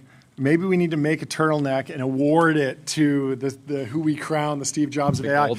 He's a fantastic communicator. Demis is inspiring, balanced, measured, knowledgeable. Just he's not completely accelerationist at all costs, but also not completely doomerist. I don't know. It's a really great take. I don't know. What do you think, Tyler? Yeah, I think there's maybe an interesting way to look at this, like the question of pausing, where if you take Dario says that he's not competing with DeepMind or OpenAI, right? Because he's an enterprise, they're a consumer. Yeah. Wait. Who? Sorry. Clarify who's who there. So Dario at Anthropic. Anthropic is enterprise. Is saying we're not competing with DeepMind because that's a consumer company. Is that what he said? Yeah, and OpenAI. That's what he said. I think, yesterday. Like broadly, he was like, we don't have to monetize billion users, whatever. He's like, just ignore those companies and their enterprise businesses. They don't matter. Okay. Yeah, but so if you take that and then so that means there's some way in which DeepMind's real only competitor is OpenAI. If we were just talking about how DeepMind doesn't have to raise money, right? They're funded by cash flow. Yeah. So basically, there's a way to look at it where you can either pause for safety reasons, so we can catch up with regulation or whatever, or it's just because if we basically pause all AI, it's actually fine for Anthropic, right? Because they don't have a super direct competitor, right? OpenAI is trying to get more into enterprise. Maybe DeepMind is as well too, but they have a fairly strong position perhaps. Yeah. And then it's going to hurt OpenAI a lot, right? Yeah. They need to raise a lot of money to compete with DeepMind. Yeah. So if you can basically make this almost cartel-looking,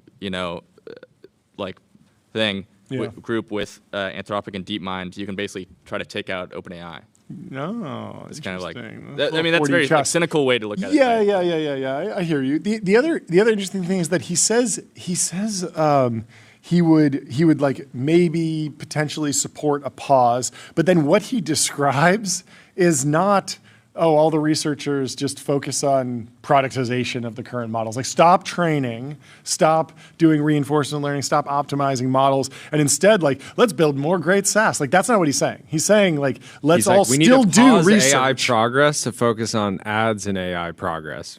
That would fire me up, but that's not what he's saying. What he's saying is get all the research together in CERN, and CERN is not pausing scientific research. If anything, CERN is a way to accelerate AI research, but in a collaborative way. So he's really just calling for more collaboration and a pause on competition, or a pause. And I feel like everyone in the scientific community, in the research community, definitely laments the days of yore where there were more open research papers, more sharing of knowledge. It wasn't all constantly just backdooring through hiring and poaching. Some of it was just open. You could just download the Transformer paper. Yeah. So, but even in that case, DeepMind is still on the defensive, right? Because OpenAI is trying to take Google is search is dying, right? OpenAI is trying to take it away. Yeah. If you can basically get everyone to be we're gonna collaborate. Everyone's gonna share the research. That's probably better for DeepMind, So game theoretically, all the users. Yeah. So you would never expect the leader to say, "Hey, let's pause the race." You wouldn't expect OpenAI to pause the race because they're the ones who have so much more to gain from attacking the other just continuing the other labs. Pushing further. Yeah, interesting. Yeah. Okay. It depends on what you mean by pause, because I feel like if there was a model freeze and you only have Opus 4.5, GPT 5.2, Gemini 3 Pro, you have those models, OpenAI could still compound on the DAU front, right? And there's a bunch of ways it could actually go down, but there's different ways to look at it, I think, rather than just pure safety. Yeah. There's some extra context here from Andrew Curran. He says, Dario said the same thing during the day after AGI discussion this morning. They were both asked for their timelines. Demis said 5 years, Dario said 2. Later in the discussion, Dario said that if he had the option to slow things down, he would, because it would give us more time to absorb all the changes. He said that if Anthropic and DeepMind were the only two groups in the race, he would meet with Demis right now and agree to slow down. But there is no cooperation or coordination between all the different groups involved, so no one can agree on anything. And it's very funny thinking about this CERN, bring all the researchers together in the context of the craziness at OpenAI, the craziness at thinking machines, all the interpersonal aspects, the human element of AI progress, that you get everyone in and it's okay, we need to pick a leader. Okay, who's in charge? Who decides what? How do all these people get along? Because some of them have some pretty crazy bad blood. He's hey, you kicked me out of this lab, and then person. You quit when I thought you were going to be my co-founder, and then you were having this relationship with this person. Like creating harmony in the barnyard might not be the easiest thing. Interesting point from Deepak in the chat. No OpenAI at Davos? ? There is. So I believe Sarah Fryer did an interview there. The interviews are on like a delay. A lot of them happen at 10 p.m. Davos time. Also, the first day of the conference was yesterday, so we will be getting more Davos content today. I did feel that though, but a lot of it's just about when different segments happened. So I mean, amazing move by Dario and Demis to come out with, you know, absolute heater on day one, very early, establish some ground game, some ball control, because Satya Nadella is there. He's going on the All In podcast, and he's already given quotes, and there's some clips from him, but we haven't seen him. He hasn't been aura farming. Microsoft hasn't been aura farming Davos as effectively as Google and Anthropic. So, you know, a little bit of tail of the tape there. Well, let's skip ahead to 11 Labs. Build intelligent, real-time conversational agents. Reimagine human technology interaction with 11 Labs. And I believe the CEO of 11 Labs is there at Davos. But what do you want to move on to, Jordy? This was probably the story that got reported on the least out of Davos over the last 24 hours, but is arguably the most important. The most expensive car in the world. Everyone wants to know. Of course, it is the car that Jensen bought his parents. So let's pull up this clip. I love it. This is great. Congratulations on that journey, and I know we have many more years of that journey ahead of us. Thank you. I appreciate that. My only regret was at the IPO, after the IPO, I wanted to buy my parents something nice.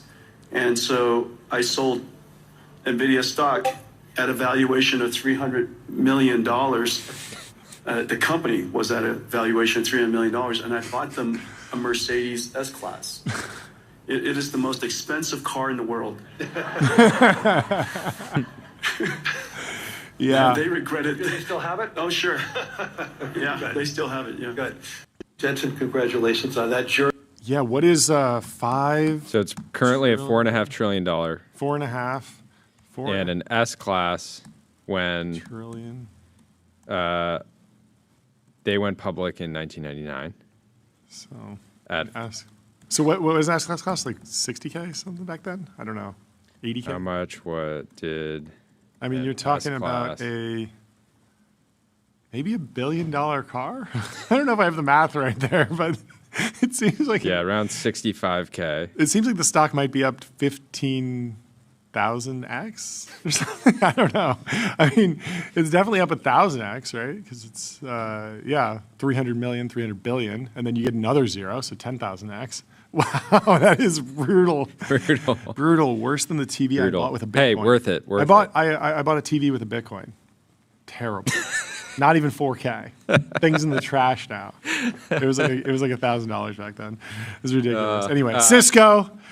The Davos of Cisco AI Summit. It's February 3rd. It brings together leaders from NVIDIA, OpenAI, AWS, and more to discuss the future of the AI economy. The whole thing will be live streamed and we'll be there for a giga stream. Mark your calendars, February 3rd, Cisco AI Summit. Hope to see many of you there. We're very excited. President Trump had some comments in Davos. Alex Heath broke the story, took it to the timeline.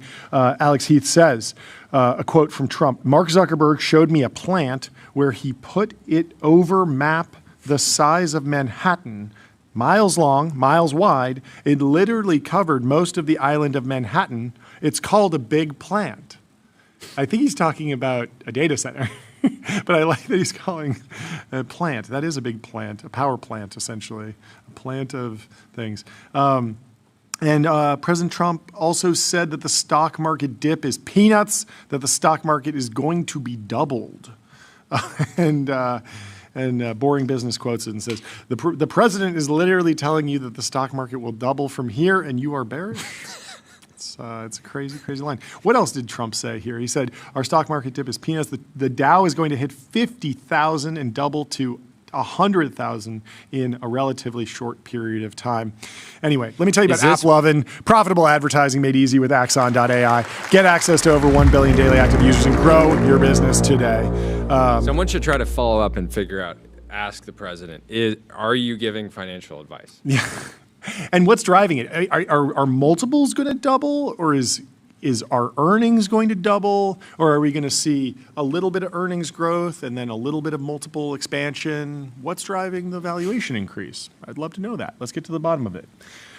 Semaphore made a print newspaper for Davos. I mean, first, we need to confirm that Philip Johnston, the founder of StarCloud, former guest on the show, he is there at Davos. He's dropping takeaways. He's asking questions. He was the only person that got to ask Demis a question, right? That's crazy.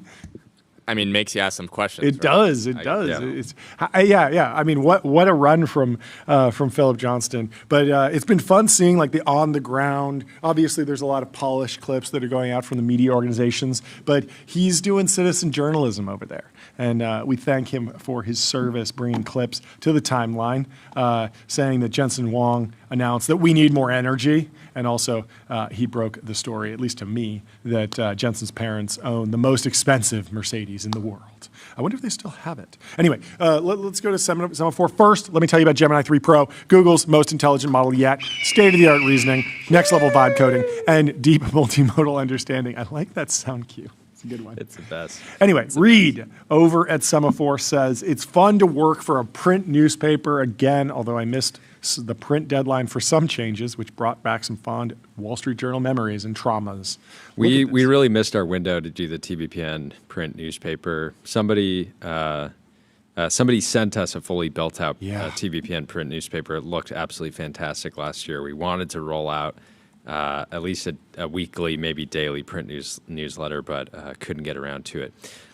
This is a very interesting lead, too. I can't find this actual article. I'll have to find a digital version of this. But he says, techies ignore the geopolitics on their Davos home turf.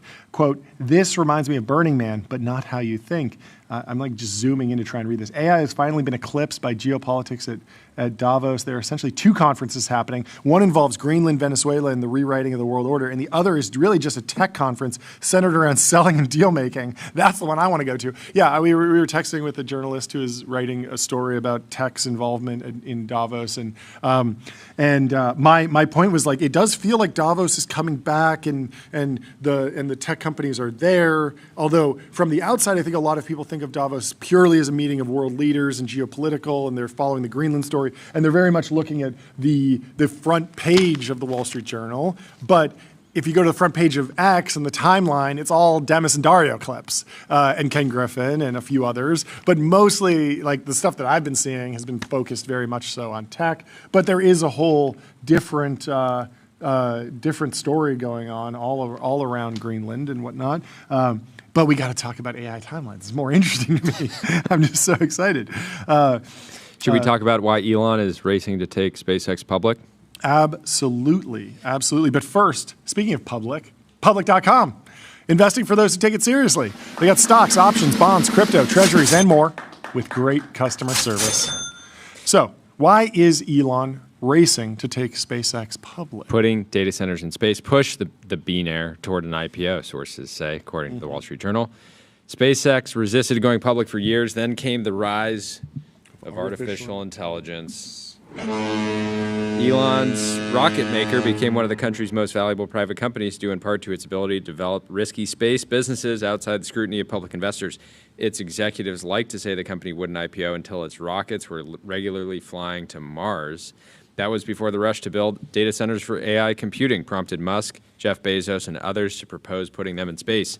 The idea has prompted skepticism from many engineers, given the technical challenges posed by building solar-powered AI data centers that zip around the Earth. But it has continued to gain traction, and Musk has become obsessed with the idea of SpaceX being the first to do it. Such a feat would be hard to attempt without billions of dollars in capital, and IPO could deliver in one fell swoop. The billionaire, it's so funny to just refer to Elon as like just a billionaire. Like the billionaire also sees the SpaceX IPO. It's like correction in like 2 months. Yeah, in 2 months once he's a trillionaire. Teenaire. Teenaire is a new. I'm excited to be throwing that around.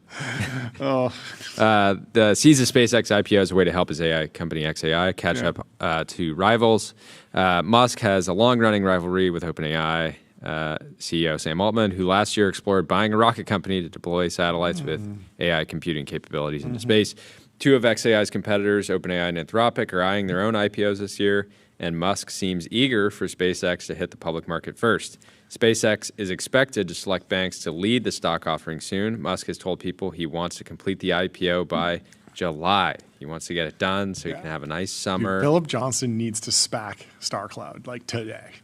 If he SPACs it, it's going to 20 billion like overnight. Like it's going to be the biggest meme stock. Anytime that there's a like a public SPACed comp to an Elon company that's like private, it's just like everyone wants it because they want they're like, well, if the Elon thing works, like this one will take 2% of the market, so it maths out. Good. Certainly be able to raise a lot of money. Musk's apparent change of tune on SpaceX IPO plans in the middle of last year surprised many. The Bean-heir, soon to be Teen-heir, has loudly complained about running his existing public company Tesla and is repeatedly tangled with regulators and the courts over issues like his compensation. Everyone thought like Elon ran the biggest A/B test on what it's like to run a large cap company in the public markets and the private markets. He had a terrible experience in the public markets with Tesla, getting sued and dealing with all that, dealing with complicated comp packages. And so it felt like he would definitely prefer to be private all the time. He wanted to take Tesla private, remember? At Funding secured. He's never been a fan of the public markets, but he has changed his tune. So, anyways, building and launching thousands of satellites would be technically demanding and costly, and SpaceX officials quickly decided the easiest way to raise the tens of billions of dollars it required was to dip into the newly thawed U.S. market for IPOs.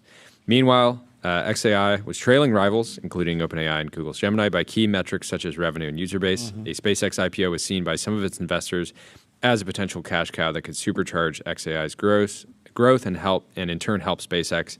If SpaceX succeeds with putting data centers in space, its investors expect xAI to become a customer. Yeah, makes sense. Some investors believe SpaceX could purchase a percentage of xAI, or Musk, who owns more than 40% of SpaceX, could tap that stake to invest in his other companies, including xAI.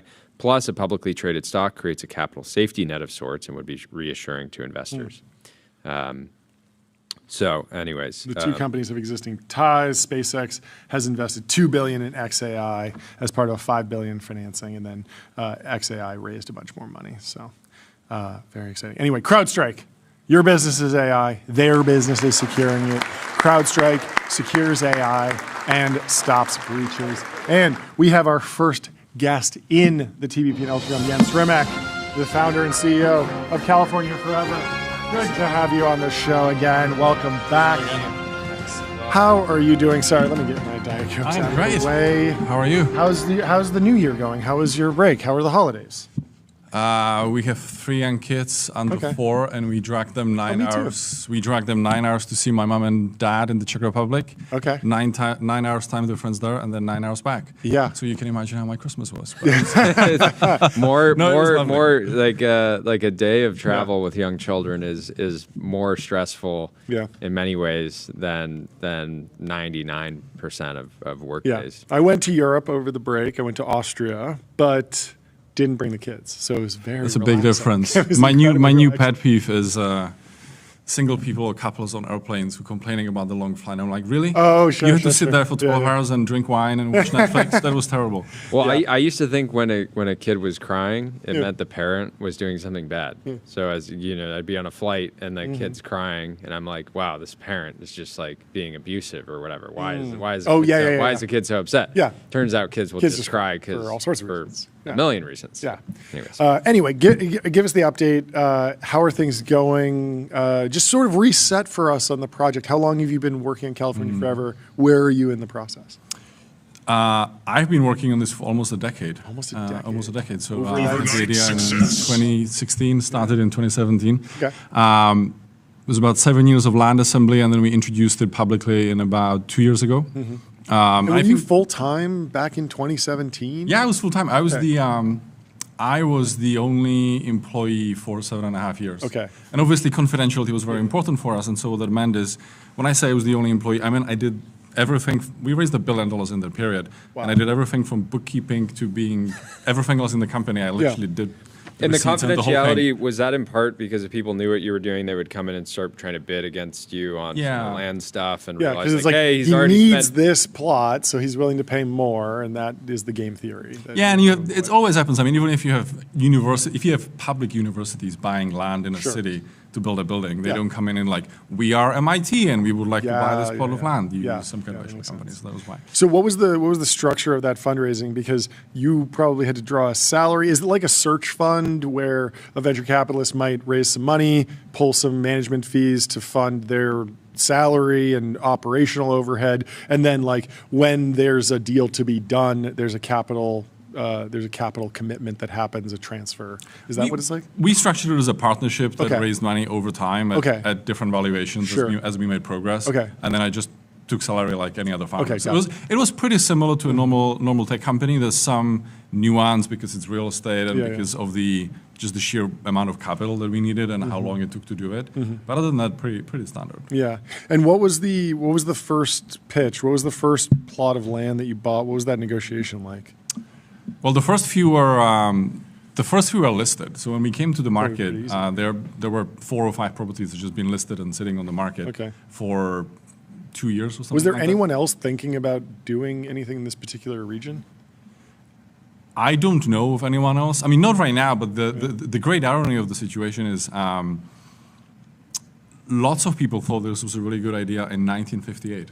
Oh, yeah. Seriously. Yeah. You've told me some of the history. There's in 1958, the Federal Commerce Department and the Army Corps of Engineers got together. This is almost before computers. And they wrote this thick binder. They called it the Future Development of the San Francisco Bay Area, 1958 through 2020. And decade by decade, they planned where growth should go in the Bay Area. And you open these maps, and they did it decade by decade, and you look at the first one, and Santa Clara is still orchards and so on. But then they correctly predicted this explosion in places like Pleasanton and Dublin in the East Bay in the 80s and in the 90s. But the part of Solana where we're building remained open. And then you flip open the 2010 map, and where I thought there should be a city, they had a city. Well, there you go. And I was sitting there in 2015, and I'm like, okay, maybe this isn't just Jan's insane idea. Maybe some smart people thought about it. And then you look at other regional planning documents in the Bay Area, something called the Association of Bay Area Governments, which is the regional planning body, had a plan called 1970 to 1990. And in the plan, they literally said, by the end of the 90s, we are going to be running out of space in the Bay, and we're going to need to build some new cities. Otherwise, the region is going to become unaffordable. And there are some areas where you could build cities that are really good for it.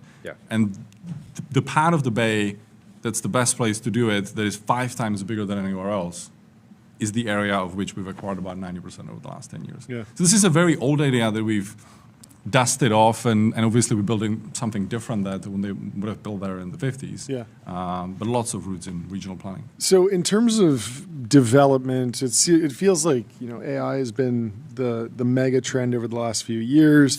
Most of the building that's happening around AI is happening in Abilene, Texas, and just wherever the natural gas plant lines are, and sort of all over America in pretty low population areas. No one's really thinking that, Meta needs a data center right next to their Menlo Park campus. But the AI megatrend also might drive up housing prices in San Francisco a ton. A lot of people are predicting this based on the IPO schedule. If OpenAI, Anthropic get out, there's $1 trillion plus in liquidity going loosely into the San Francisco housing market. You could see some really crazy dislocations in that market. Is that something you're tracking as an accelerant of your plans? Yeah, 100%. Okay. And I think it's honestly, it's more from the policy perspective, because the last time, this has happened in the Bay Area periodically for the last 20 years.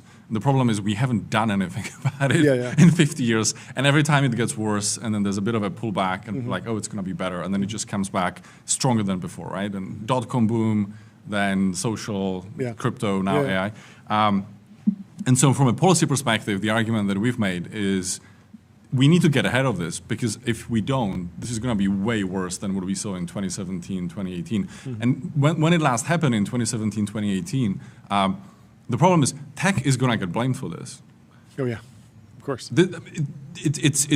It's wrong and it makes no sense because you just create all of these really well-paid jobs, but you're gonna get blamed for it, or we're gonna get blamed for it. And so we as an industry need to get ahead of it. And you saw attempts at this in 2017 and 2018. And Google and Apple and Facebook and I think Amazon up in Seattle all made these $500, $1 billion, $2 billion commitments to go and build affordable housing. But what happened when you look at the numbers is they would maybe build a few hundred units or a few thousand units because building in existing cities is just so time consuming, so expensive. It costs $1 million to build a small 2-bed affordable apartment in San Jose. $1 million. That's a lot. And it takes 11 years of planning. So whereas our argument affordable is, housing for millionaires. Yeah, exactly. Heavily subsidized by the taxpayer. Sure. Whereas our argument is, if you create a place where you can build, you can get the private capital markets to build it. And we are proposing to build 174,000 homes. For context, 174,000 homes is more homes than San Francisco has built since 1950. Since 1950. And sure, we should build a lot more housing in San Francisco. The idea that you can solve the Bay Area housing problem. Like the trends are the trends. In San Francisco or in Menlo Park is insane. No city in the world has ever solved a housing affordability issue without spreading out a little bit. And then the question is, do you spread out just by spreading out with sprawl, or do you spread out and actually thoughtfully plan it and be able to build something really magical? What is the number of homes that the California government has projected are needed to sort of solve the housing crisis? 3 million. 3 million? Yep. Just in California. Just in California. Yeah. And the way that they calculate and so like in some ways you could say like, okay, 174,000, like it's starting to make a dent. But it's less than 10%. But it's it shows that you need projects at this scale. You need 20 of these to ever solve it, because you're not going to solve this problem by like, oh yeah, there's an empty lot, behind this, in this neighborhood. Let's put up 8 units here, right? It just doesn't. That really doesn't make a dent, right? Yeah, I mean, I think that's going to be a part of the solution, but you'll need. I think California will need multiple California forevers, and our hope is that by blazing the path and showing how you can finance it, how you can buy it, how you can work with the community to get the buy-in and to convince people that you actually care about it and you want to do it right and you want to do it well. We make it easier for others to do it. I will say we do have what I think is by far, it's a very unique site, the idea that you can put together, I mean, we own 70,000 acres at this point. It's 110 square miles. It's 2.5 times bigger than San Francisco. It's 5 times bigger than Manhattan. Wow. It's bigger than Washington, D.C. by 1.5 times. Wow. And so the idea that you can find that, and by the way, I drove from my meeting in downtown San Francisco to the site in 55 minutes the other day. Now, that's not the case depending on how you time it with traffic, but it's pretty close. So it's going to be hard to do it at this scale, but we certainly should be finding 500 acres at the edge of, or 1,000 acres at the edge of Sacramento and all different parts of LA and so on, and building it at medium density and walkable and some industry and jobs. But I think in California, it's 3 million units. It's about 2 million in Southern California. It's about 1 million in Northern California. And so we come close to solving 20% of it. And that's just one of our projects. That's the expansion of a city called Suisun. We're also looking at doing a second project on lands that we own on the west side, on the east side of our property, around a city called Rio Vista. That could add tens of thousands of additional units. So we get close to solving 20% of Northern California's deficit, which is a big deal. Yeah. Talk to me about the transportation issue. 55 minutes when there's not that much traffic, could be more. As an LA resident, I'm thinking... Yeah, it's easy. Exactly. That's my daily commute. Yeah. So, but what has the Bay Area done recently? I know the bridge, the Oakland Bridge, was improved. But what's on the table in terms of like toll roads, congestion pricing, building new bridges, adding ferries? Like, are there lessons to be learned from Manhattan and how they've solved things? I've seen people be very pro-congestion pricing, very anti-congestion pricing all over the place. What's your vision for what you would advocate for in terms of modernizing transportation in the Bay Area? It's a great question. And there's so many layers to it, and I'll try to keep it brief. I'll give a slightly nerdy answer. The first step in any kind of transportation planning is land use planning. where do you put things and how do you lay them out to kind of eliminate the needs to go that much in the first place. Okay, And sure. So yeah, you don't want to have to go to San Francisco just to get a burger. Just to get- There should be a burger joint locally, and same thing for all the different amenities. And jobs in particular, because in Northern California, we have this really, really dumb distribution of jobs where the Northern California mega region increasingly works as one place. Yeah. From Sacramento all the way to San Jose. I mean, you have people who live in Sacramento, they work in the Bay 2 days a week, they do the commute, right? There's a ton of people that live north of the Golden Gate Bridge and commute into San Francisco, and then there's a ton of people that are really far south and commute up to the tech companies and whatnot. Exactly. And right now the challenge is basically all of the jobs are between San Francisco and San Jose, and then up in Sacramento. Yeah. And then you have 4 million people in places like East Contra Costa County and Solano and Stockton and San Joaquin. And there's basically no jobs. Yeah. So what happens in the morning is all of those people get in a car and they have a 2-hour commute to Menlo Park. The number of people who live in Solano County who work in Menlo Park and have a 2-hour commute each way every day would blow your socks off. It's more than half of the county commute I'll just outside leave. of the county. So it's completely insane. Yeah. So the first solution, and this is actually our big contribution to the region, is to take a bunch of jobs and put them in the middle of the region, which makes life better for everyone who lives in Palo Alto, San Francisco, because you don't have all of those people sitting on the 101 or 280 coming down. So big office buildings for tech companies or big companies, big employers, Big manufacturing, big manufacturers. Big manufacturing. Have you talked to companies? Are they receptive to that? Because there's sort of like the first mover is going to have a rougher time, I imagine, than if they're already, hey, we're already in Menlo Park and most of our employees are right here. At least the executives are. Yeah, there's a lot of people that commute, but maybe 50% of the employees only commute less than 30 minutes. Like that's probably a pretty common stat for a tech company in the Bay. Yeah. How are you thinking about pitching this to companies to go and take that leap and be the first one? I mean, we start with there has to be a reason for them to be in Solano. Sure. And generally the ones not just pricing. Not just pricing. And the biggest one that we found, 2 big ones. The first one is manufacturing. Sure. You have this whole wave of companies doing manufacturing. Yep. A bunch of them are headquartered in the Bay Area. Yeah. And then I think the sweet spot is you are a company, you figure out a new way to do X, you've raised 20 million, you have 20 people. You've perfected it, now you've raised 100 million, and you need to build a factory. Yeah. And the factory is going to have 100 or 200 employees, and you want to build it somewhere. Yeah. Right now, what happens for virtually every single company, and we've spoken to 400 of them, is they say, we really want to build it in California because we're still figuring out how the factory works. Yeah, And the if factory is the product. the factory is the product, and if every time that our software engineers or AI engineers need to go to the factory, they need to go on a plane and fly to another state. Yeah. That's a 3-day trip. Yeah. It's like, oh, it's 3 hours to go to Austin. No, it's not 3 hours. Yeah. It's an hour and a half to the airport, Yep. then it's TSA, then it's late, then you fly in, then it's to get there, then so it's a 3-day trip, right? Yeah. And our value prop is put the factory in Solano, because if you get in a car in Menlo Park in the morning, you can be in the factory of 80 minutes and you can be back home and have dinner with your kids. And that really works. Now, what that means is if you put the first factory there, then you go and you raise $500 million. And you need to build factory number 2. Our value prop is we have so much land that if you want to build factory 1, which is 100,000 square feet, we can reserve enough land around it for 5 or 10 years that you can put factory 2, 3, 4, 5 next to it, and you can have them all in the same place instead of having to solve this problem over and over and over again in a different place. Now, that means that we get the factory that employs 500 or 1,000 people. Now, if you want to build a gigafactory that employs 10,000 people, where you are really, really cost sensitive, maybe that still goes to Ohio, but that's okay. But a lot of the cutting edge stuff would be in Solano.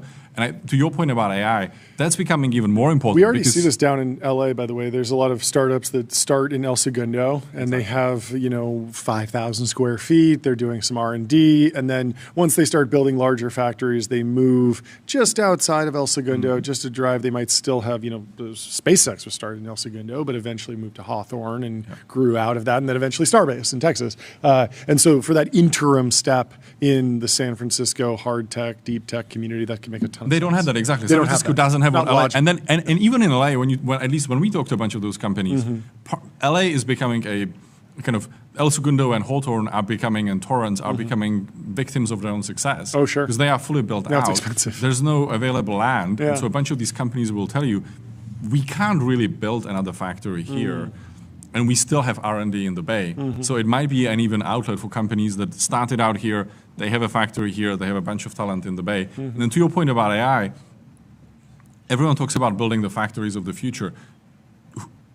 How are you going to build the factories of the future? You're going to build them with AI talent. Where is 85% of the market cap in AI in the Bay Area? Do you think you're going to convince those engineers easily to spend every week flying to some other state? It's a real competitive Yeah, it's advantage. like, hey, right? I know you can go work at Meta for $100 million a year, but how about if you work for less than that in Utah? Yeah, and then it's you fly it's all a tough, over. it's a tough pitch. What does success look like for this year?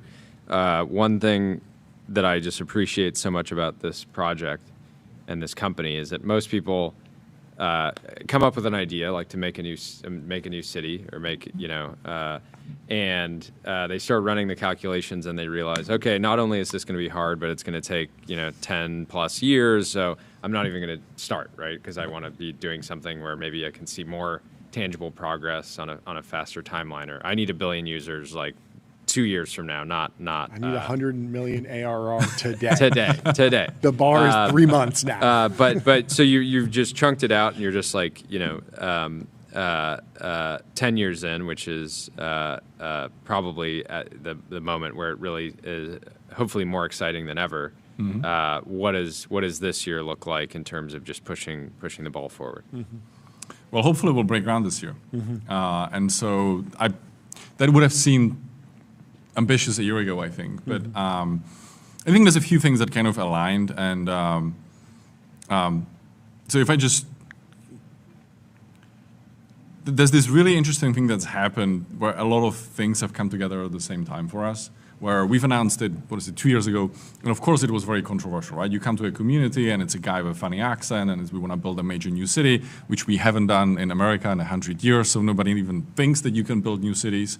And it's like, oh, it's not just going to be a city, it's going to be a massive manufacturing park. And by the way, we'll build the biggest shipyard in America on the south end of the property. And everyone is like, you guys are crazy and we don't trust you. But what's happened over the last 2 years is we've actually done the work, we've put together this incredible team. And so we've built a lot of trust, and now there's a tremendous amount of support for it in the community. And then what's happened at the same time at the state level and at the national level, I mean, think back to where we were as a country 2 years ago. Abundance wasn't really a thing. Build wasn't really a thing. We didn't just have an election on affordability. Reindustrialization was kind of beginning. And so at a macro level, there's been this massive shift towards we need to do this, and that exists in California. And so right now where we are is we had a big announcement this morning that we can talk about, but basically the goal for this year is the stretch goal for this year, I'll say that, is to break ground. And there's lots of reasons for why that makes sense for Solano County, it makes sense for California, it makes sense for the country. Sorry, going back, closing the loop on congestion pricing. Yes, sorry. Are you pro, con? What do you think? I think it is... I think the direction that I'm most excited about is we should use congestion pricing to build a lot more capacity. I think it's really politically complicated to come and say, we are going to take this existing road that right now is free and make it paid. But I think people want a lot more capacity. And paying for it with congestion pricing is great. New York has proven that I mean, I lived in London when they introduced congestion pricing. It clearly worked. So we've known that this works for a long time. It was a big fight to do it in New York. I think that self-driving cars are going to force us to do it because there's an induced demand with self-driving cars when the cost of driving a car is just the financial cost, but you can be watching Netflix or doing email or whatever. People are going to drive more. We're going to send packages back and forth. It does feel like there's if you believe the self-driving car narrative, you have to be long suburbs. You have to be long suburbs, and then you have to believe that it's going to force us to price at least some of the roads and some of the capacity, because without it, it's induced demand, and there's just going to be more and more driving, right? Because if the cost of your DoorDash delivery drops by 70% because you don't need to have the driver, you're going to get more. You're going to get more DoorDash. Stuff on the roads. And yes, there's some intelligent routing that you can do. Exactly. To have multiple people in the same car, but that's what congestion pricing incentivizes. But I think the political opening is to say we're gonna price these roads We're going to use the part of that revenue or all of the revenue to fund the construction of them. And that also, I think, is a way to get it through politically. Sure. Because in California, you have a environmental interest group that doesn't really want to build highways, but if you price those highways, they are much more open to it. And so I think that's the grand bargain that you can drive. The other thing that I would say is what we hope the city will do at the scale of the mega region is if you look at the California mega region from San Jose to Sacramento, it's kind of like a donut. In the middle of the donut is all of the property that we own. And part of the issue we have is that this used to be two regions. It used to be the Bay Area and Sacramento, and they've become one, and they've grown, and they've become what would be, I mean, if the Bay Area was a state, if Northern California was a state, there's 12 million people who live there. It would be a 7th largest state in America. And right now, we haven't really tied it together in terms of transportation infrastructure the way that we need to. That's why when you try to go from Palo Alto to Tahoe on a Friday night, it's such a disaster. And so we need to build more capacity there. And putting a major new city in the heart of the region is how you help pay for some of that. What are you seeing on the, are you tracking the rebuild of the Palisades in Altadena in LA? Obviously, we experienced the fires down here. There's a huge amount of construction. The hope is that it's really quick construction. We've already talked to a friend who's, I think, finishing rebuilding this summer, which is pretty crazy, pretty fast. Are there any lessons, learnings, just supply shocks to demand for building labor? Are assets actually getting reallocated from Northern California to Southern California to enable the rebuild, or is that something that's not really changing your plans at all? Or are there any lessons that you've learned from I mean, I'm not deeply involved in the rebuild. We're far away from it, but from my vantage point, we are still at a point where permitting and coordination is the bottleneck. It's not the labor, it's not the construction. It might become that. I think what it illustrates is just the complexity of building infill in general, just building in existing cities, because you have thousands of people who own the land and they need to all agree on construction schedules and redoing it and so on. I will say that there's some pretty impressive success stories. I'll give a shout out. I mean, Alexis Rivas at Cover has been doing great work in terms of both documenting the permitting challenges, and then I think that they delivered several units already. And so I'm a huge fan of what they're doing. I think the product is beautiful. It's a factory-built ADU company. Yeah, exactly. Cool. I think they started out as an ADU and now increasingly single family, and then I think they have ambitions beyond that. So I think that's an interesting area. But I do think what the Palisades did, if there is one silver lining to it, is that,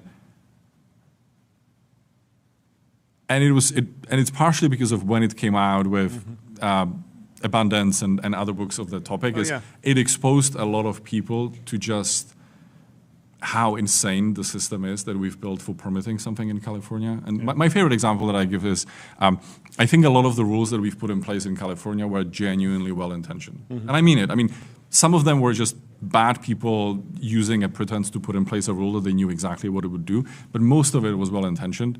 But I think having 2 glasses of wine is a pretty good idea. I think having 50 glasses of wine is a pretty bad idea. And what's the analogy here? And regulations in California. Regulations in California like that. Wine worth of it's regulations. Like every single one of those regulations, you look at it, and it's like it's a good idea. Like it's a good idea to have more standards on heating in the buildings. It's a good idea that the community should be able to have another review on the design. This is a good idea. This is a good idea. But this is 50 years of legislators who each felt like they wanted to fix an issue, but they've created this layer cake of regulations that's just very hard to get through, which actually is one of the things that we can deal with better than individual homeowners, because in some sense, we are permitting the entirety of the city at once. And what that means is we're doing it wholesale, which means we have to spend an insane amount of money on lawyers and consultants to do all of that work, but we can drive down the costs of the housing because we are spreading it out over so many units. And personally, and a big factor to permitting is speed, right? Exactly. Like even if you're still dealing with the same number of regulations, if you can just turn approvals over faster throughout the build process, you can still have a tremendous impact by doing that. I want like a synthetic permitting office in like embedded in CAD or something. So as you're designing your structure, you put a window there and it runs a simulation to say, hey, if you were to submit this, the permitting office would say no to that. Or and then you slide the window over 2 inches and it says, okay, now you're good. And you just have like sort of red, green lights on everything you're designing. So you're getting feedback instead of having to submit, wait for them to come back with the revision. What you submit should be almost always approved and accepted, but there's still all of this uncertainty when you submit permits. I think that's much closer than it might seem. Yeah. And I think and even before we get to it, I'm really optimistic about AI tools that you basically embed in cities. Sure. And then as they get these applications come in, instead of people manually review them, you just do a pre-scan. And I've actually had discussions with legislators in Sacramento who want to run those bills. That you could basically, actually it's very much what you said. It's you can submit your application and it just runs it through and it says, we think that this is acceptable or here are some issues to fix. So that's kind of the front end to the client, to the architect or to the builder. Yeah. But then even to the employees who are working those jobs and approving it, you could see a system where it comes to them and is like, recommendation is that you approve it and the 5 areas where me, the AI, have the least confidence is these 5, go check them. Because I think it's easy to vilify some of the permitting authorities and some of the people who work there, but they're just trying to do their best. And some of it is real. I mean, I don't know the details of it, but the tragedy in the nightclub in Switzerland, I was talking to a friend who is on the ground and who knows it. And part of the issue allegedly there is you basically had a situation where it was a small town, there were some relationships, and the fire chief, my understanding is the fire chief or whoever was in charge of doing the inspections was friends with the club owner and they didn't want to deal with the costs of revising the material they had on the floor. And then they had a fire exit and they locked it because they didn't want the teens to be sneaking into the nightclub. Interesting. And so you're like, it's very easy to be really, really upset about your fire department and be like, this is stupid, we should get rid of it. But if you want to be able to walk in a restaurant or you have kids walk in a restaurant or walk into an office and feel secure in the environment, I think you need a balance, and I'm hopeful that AI can actually give us the best of both worlds. Yeah, me too. Jordy, last question? On the customer side, for California Forever, customers being businesses that would come in and build facilities, are you within the range now where you can move? You've said you've talked to hundreds of companies that it would be potentially leasing or buying or building in California Forever. Given that you're hoping to break ground this year, are you at a point where you can actually get more serious with these companies and say like, hey, like let's actually like put this into, not go from like concept to actual like planning around building factories, shipyards, et cetera? Yeah, I mean, we have 2 timelines. We have a default timeline, which is we going through the usual process when we would break ground in 2028. And that's what we've told the companies. We said, this is what we feel pretty strongly that we can deliver. And actually, part of where the 2026 breaking ground is coming from is a bunch of those companies have come back and said, we love Solano as a location, we love putting the facility in the middle of what you're building, but we need to place it and break ground in 2026. And so if Solano can deliver, and if you can break ground in 26, we want to put it there. If you can't, unfortunately, it's going to have to go to name another state, generally speaking. And so we've brought that to the local elected officials, and we've brought that to kind of economic development agencies at the regional level and said, can we work on this? Can we figure out a way to do the permitting in parallel? Because you don't want to lose these jobs, tax revenue and jobs that will just go to other places, and we have an opportunity to keep it here in California.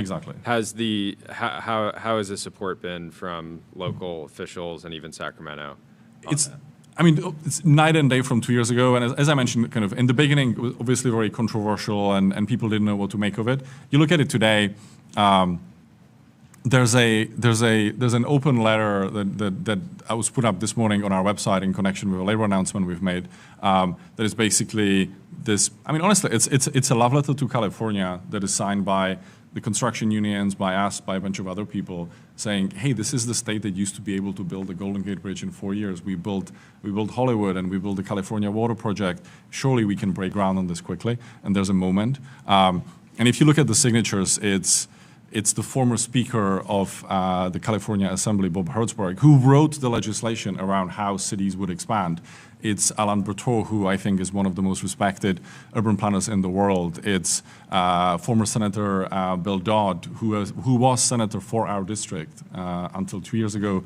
It's countless local mayors, former supervisors. And so there is a really incredible coalition that's come together to say, hey, we can do this. We don't have to kind of skip steps. We can just do them in parallel and break ground. And part of that is companies saying that. Part of that is construction workers saying, I'm sick and tired of commuting for 2 hours. I want to have a job 20 minutes from home. Part of that is Solano had some old industries closed down in the last couple of months. They had there was a Budweiser brewery in Fairfield that was 50 years old that's closing. There's a refinery that's closing. And so there's a need to replace these jobs. And so you see the outlines of this compelling argument to say, hey, this can be a solution to the very practical local issues of tax revenue and jobs. But at a much bigger level, this can be a real moment for California where the state can show, hey, we can do big projects. This isn't just high-speed rail. And I think there's something deeply poetic about doing that in 2026. Yeah. I mean, it's 250th anniversary, right? I love it.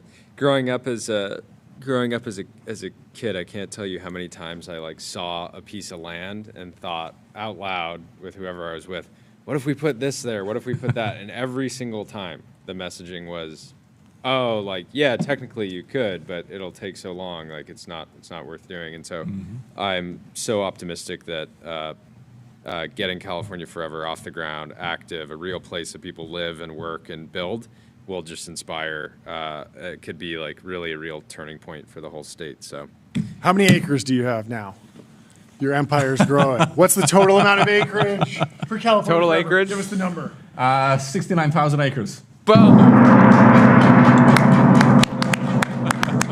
Congratulations. Thank you so much for coming.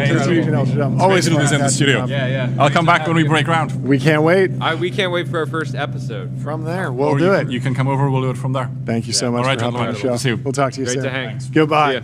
The New York Stock Exchange. Want to change the world? Raise capital at the New York Stock Exchange. Cha-ching.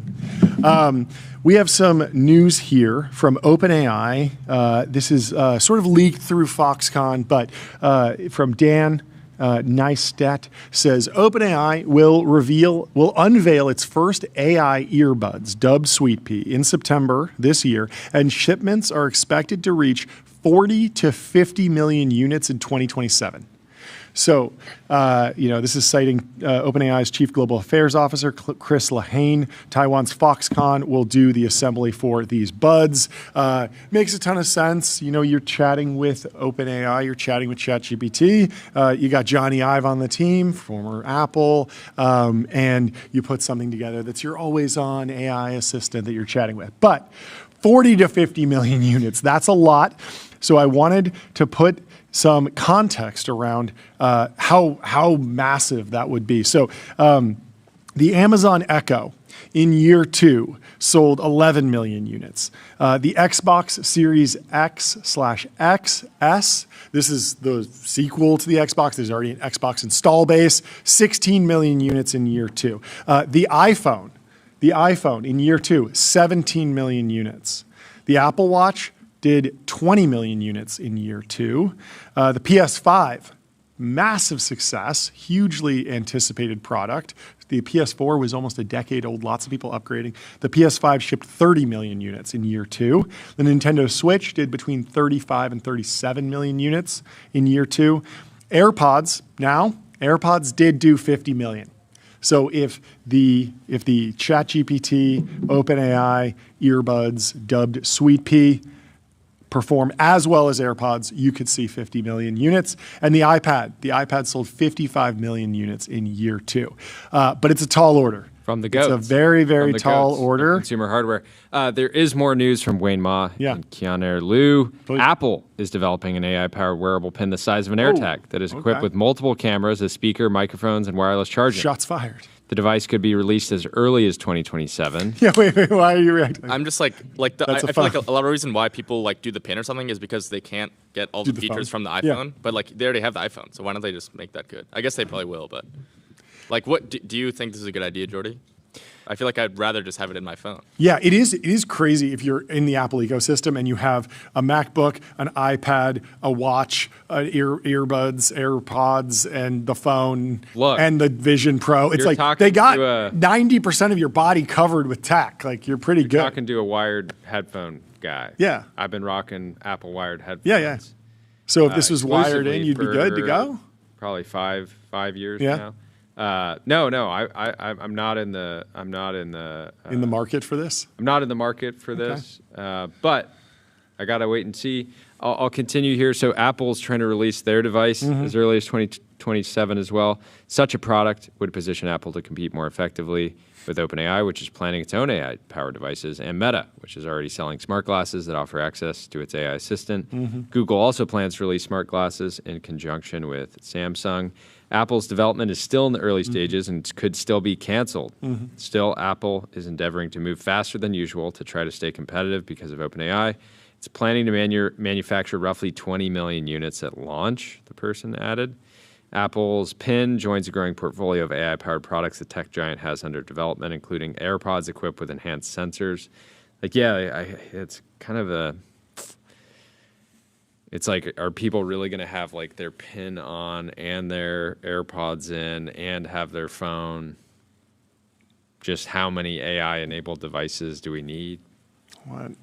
Shoulder pads, the smart cane. You want the breastplate. And there's the and Apple gauntlets. the Apple home device that's going to be like, you know. Okay, I actually do. Pixar I mean, we have to get to our next guest, but I do have a hot take that there might be a future wearable that looks like the Pip-Boy from Fallout. How are you familiar with the Fallout series? I'm actually not kidding about this, and I'll unpack it. So basically, in Fallout, you wear a device on your arm, and you turn it, and it's basically a phone that's like glued to your arm, and then you can access your menus through here, right? Yep. And it was always like something fun that like the cosplay community would build out. Yeah, there's the Pip-Boy, and people have made real versions of this. It has this cool retro aesthetic. It's never taken off, but I've noticed that if you look at the live streamers like iShowSpeed, Kaisanat, when they're out in the world, they often have phones strapped to their arms to read chat while they're going around. Like when I think it was Speed that went to China. And he went on this world tour. He toured America. He keeps a phone strapped to his arm so he can use both hands. And it feels like weird and cyberpunk, but it feels like a glimpse of the future. Like we're all going to be living like Speed in the future, maybe, and maybe we're going to have phones or something like it glued to our arms. That could just be an accessory that actually helps you glue the phone to the arm. It could be some sort of modified device that's curved to wrap around your arm. But I feel like the end state is like more technology on your body constantly. And that's like an easy one that people could adopt. You've seen Apple sells the sock that you can keep your phone, and a lot of people are wearing like almost necklaces with their phones, so their phone never goes in their bag, never goes in their pockets. It's always just here, and then they can just pull it out and take a picture, do whatever, because they're so glued to their phone. I think like an interim wearable is just something that makes your phone like permanently dangle here, because the phone is powerful. It has a lot going on in that, but you just never want to put it in your pocket. You're obsessed. What do you think? Yeah, I mean, the next step is just like a pair of glasses. So Yeah, we'll get there. You mount the phone. The phone too. It Yeah. just uses the camera to show you the world. Google made that. Google Cardboard. You could take a cardboard box, fold it up, and put the phone on your face. Anyway. Yeah, I'm so curious Yeah. to see if OpenAI and Apple just happen to simultaneously kind of land on this very similar form factor, and it actually becomes good enough that they're in a like, race. I'm not upper race. currently, using LLMs like Yeah. multiple times a day Yeah. for search Yeah. and research or whatever. I'm not having these moments where I'm like, oh, if I could only just not get my phone right now. Yeah. Especially because of these prompts, they take 5-10 minutes. I still feel like going into an agentic coding experience or even just a deep research report, I'm gonna spend a couple minutes there. And so the 2 seconds it takes me to pull out my phone is not the rate limit.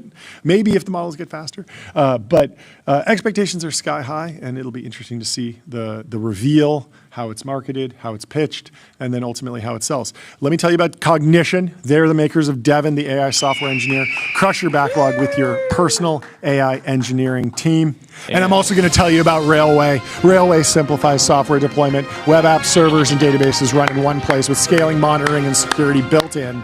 We have our next guest, George from Testudo, in the Restream waiting room. Let's bring him into the TBPN Ultradome. George, how are you doing? Whoa. Good afternoon, gentlemen. Good Great afternoon. Good afternoon. Great to see How are you. Good afternoon. Yeah. We got to ask first, where does the name come from? Well, it's Latin, it's Roman military history, it's all things that we love. Okay. It basically is Latin for Roman military formation, where the shields are on all sides, the front, the back. It's been in Lord of the Rings. It's been in many gladiator films. Okay. And that is exactly what our insurance is for the enterprise metaphor we work with. We are that protective coverage from litigation that they might experience. Yeah, talk to us about the early customers, who you're going after with this insurance product, and then we can get into how AI plays a piece into your business. Yeah, so this is a brand new category of insurance product. This is generative AI insurance. So excited to announce and launch that category today. Previous category waves creator. of Let's category creator. Yeah, exactly. Gong. Come on, we've got to get a gong there, John. Oh yeah, of course. And former Goldman Sachs VP. So gong for that. Yeah, there we go. Finance gong. Love it. A lot of gong-worthy moments. Love it. Yeah, exactly. So brand new category. You'll have heard of cyber insurance. Yep. This is AI insurance. Yeah. So walk me through. Is this? I build a tool with generative AI, and then at some point a lawsuit comes along because of a hallucination. What are some of the downside risks that folks are insuring against? Yeah. So enterprises are deploying AI for, as you know, a huge range of different things. The enterprise is our target customer. Any company in any industry deploying AI for anything, quite a large market for us there. So our focus is to cover these enterprises with an insurance product. So if they are sued, for example, for copyright risk, for kind of bodily injury, personal injury, all sorts of different types of risks, we cover the legal costs, damages, and settlements associated with any liability risk that they might be exposed to.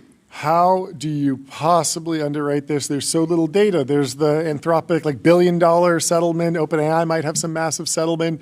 At the same time, there's like 2 data points. How are you actually? I mean, I'm sure a lot of enterprises are like, I want this. so it's one of those interesting challenges where, like, you know, if you kind of need to balance that. Like, if demand is too extreme, maybe you're underpricing it. But I'm sure you have a lot of comps from, again, cyber insurance and maybe other insurance categories that were exactly in the past.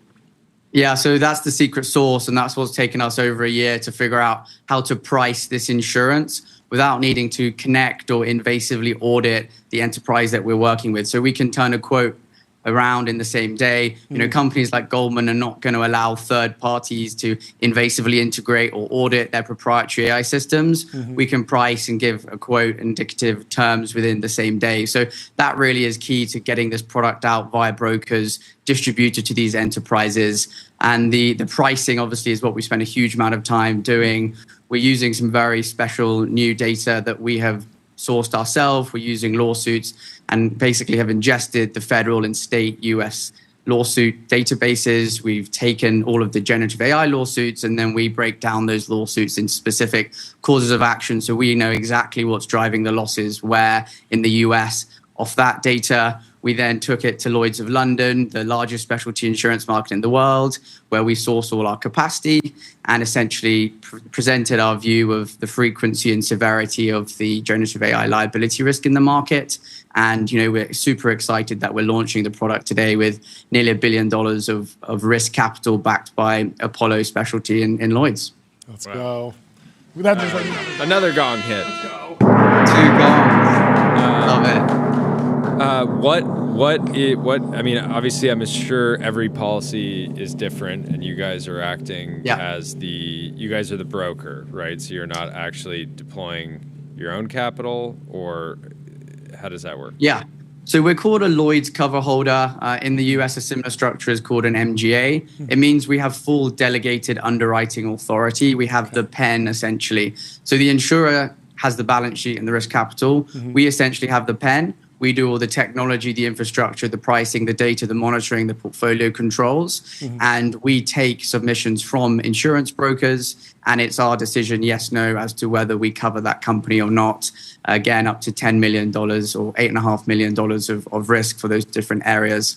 Very excited to be working with enterprises deploying. And so how does the claims process work? If an enterprise is running some Gen AI product and they end up getting sued because of that, what typically qualifies versus just a company just being generally negligent, right? So if somebody's driving a car and they're drunk and they crash into someone, the insurance company is maybe going to the CEO says please go download all of Netflix to train a video model. That's pretty blatant infringement. I imagine that wouldn't be covered. Yeah. So I'm hoping we're not going to be doing too much of paying out claims, but obviously we will be paying some to prove that the product is useful. But the claims are being managed by our capacity provider, by the insurer in Lloyd's. And essentially, you're right, we'll be getting kind of logs, we'll be getting all the information associated with exactly why there's been a lawsuit. What's really interesting from all our legal data is only 4.9% of all of the generative AI lawsuits in the US market have been caused by model hallucinations or performance-related issues. So you would think that the model performing, incorrectly is driving a lot of the litigation, but that's not actually the case in the data. Obviously, a lot of copyright risk, a lot of patent infringement, a lot of D&O claims, things like that. So if you over-index too much on the performance of the model rather than where that enterprise is deploying the AI or which industry or what type of revenue that company has, you will miss the driver of the liability. So we're very excited to talk through our approach. How scenario in the future where people have a bunch of agents deployed working on behalf of a company, and let's say an agent goes a little haywire, starts bribing a bunch of officials. How much are you thinking about the sci-fi future where companies have more basically robots working for the company than if AI kills everyone, I definitely want a payout. That's important to me. Because I'll be on a spaceship going light speed away from the gray goo boom, and I expect you to send the wire immediately. Exactly. Product 2 for us is AI agents, as you said. Product 3 is AI and robotics, and so we're getting inbound for both of those things now. We are going to be multi-line across the whole AI economy, and I really believe that AI insurance is the biggest horizontal play. Picks and shovels for the AI economy. Everything in every industry is insured up to a certain level. So, we think this is going to be a massive category. We're excited to be defining and leading it. That agent product is number 2 for us. But we don't see a huge amount of enterprise deployment of agents yet.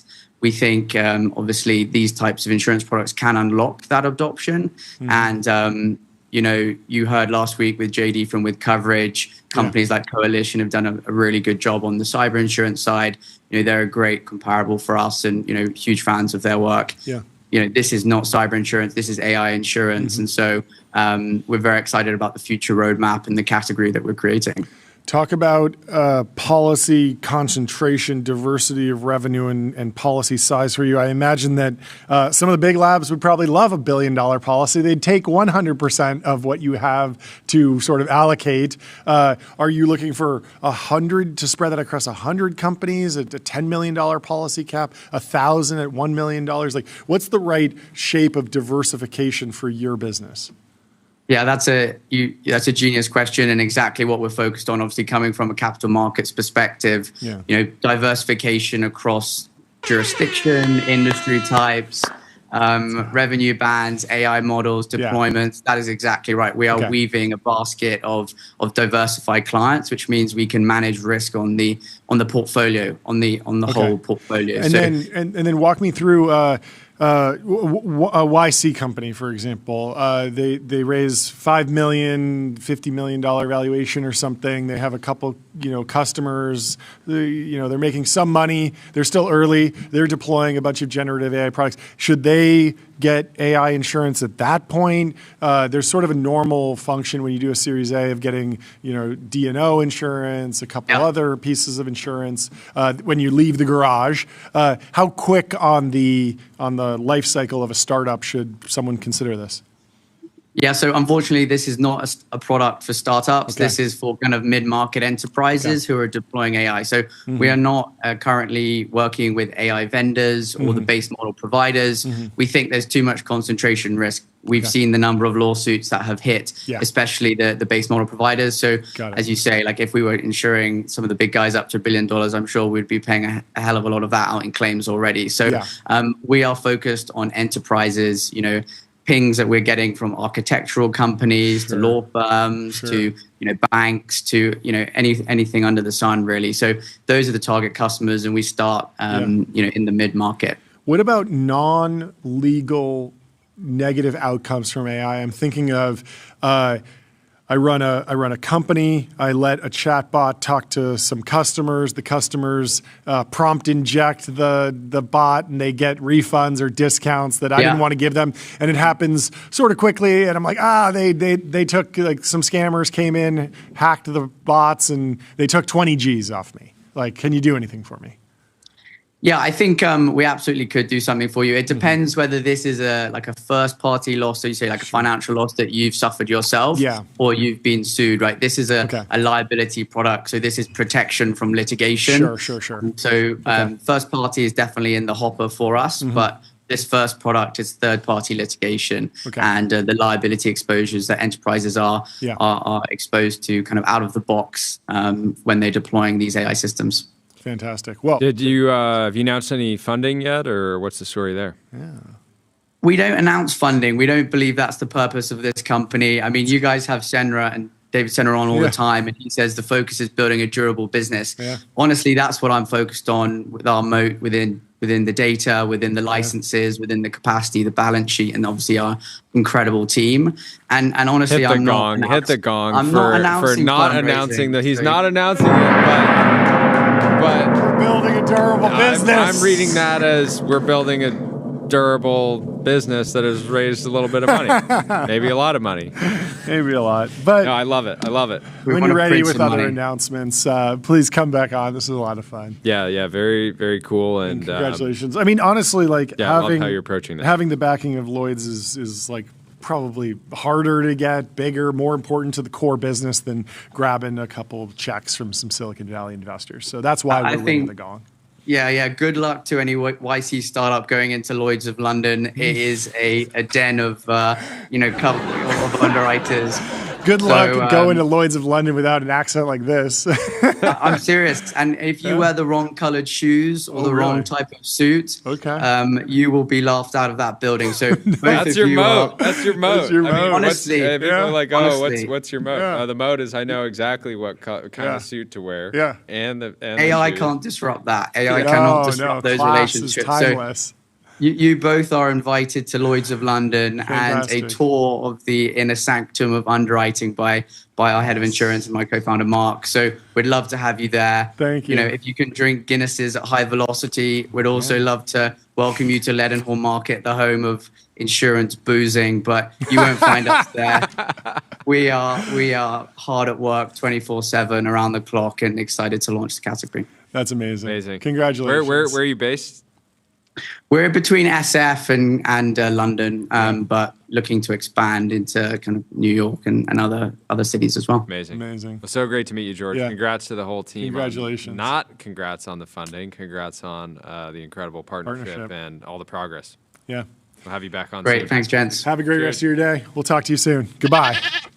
Gusto, it's the unified platform for payroll, benefits, and HR built to evolve with modern small and medium-sized businesses. Get on Gusto. The backbone. And then of also TBPN. head over to Shopify. Shopify is the commerce platform that grows with your business and lets you sell in seconds, online, in-store, on mobile, on social, on marketplaces, and now with AI agents. In seconds. And it's so fast. Yes. I will routinely just buy the products of our guests. If they're on Shopify, I'll just buy it during the interview. Yes. That's one of my favorite pastimes. Yes. I really love it. Well, we have our second in-person guest in the TBPN Ultradome, Ara Karazian from Ramp. He is the economist. We'll bring him on down. He's here in the TBPN Ultradome. So welcome to the stream, Ara. Good to see you. How you doing? Good to see you. Welcome to the Ultradome. Hello. Thank you so much. For those who have been living under a data center, please introduce yourself for everyone. My name is Dario. I'm the economist at Ramp. Time and money save both. Let's go. I research data on where businesses spend, where they're investing, where they're pulling back, and what's growing. Our flagship research is called Ramp AI Index. Tracks the size of the AI economy. Okay. Well, we're gonna have you. I think Tyler might have some beef with you. We'll see. Maybe you agree because there's this article in the Wall Street Journal that I want to go through. It says CEOs say AI is making work more efficient, but employees tell a different story. Tyler took to the timeline to say auto manufacturers say cars are making more travel inefficient. Horses tell a different story. And so he's having fun with it. But there is an interesting stat in this Wall Street Journal article. I don't know if you've had a chance to read this, but basically they asked workers and C-suite executives, how much time do you think you're saving each week by using AI?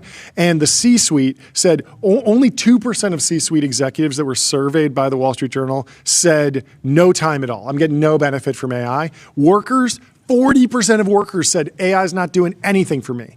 Conversely, 19% of executives, the C-suite, said they were saving more than 12 hours a week, and only 2% of workers said they were saving more than 12 hours a week. So you have this huge disparity, at least in the reporting from the Wall Street Journal. How are you interpreting this piece? So there's two things going on here, right? You've got either the fact that the surveys may be the improper way of measuring this, because surveys don't always correspond to people's revealed preferences. So if you look at actual spend on AI models, it doesn't tend to reflect this kind of hesitance to use them or any lack of adoption. Yeah. Especially because when we track spend, we're not just seeing that people are blowing a ton of money on models. We see that the spend that they're doing is becoming larger, and they're renewing their contracts more. They're doubling down on them. They're typically extending those contracts out. That's not the type of spend that you do or investment that you make unless you're actually seeing some benefit from it. And specifically, I think a year ago, sort of like mid-AI boom, post-ChatGPT, there were a lot of startups that came out and had,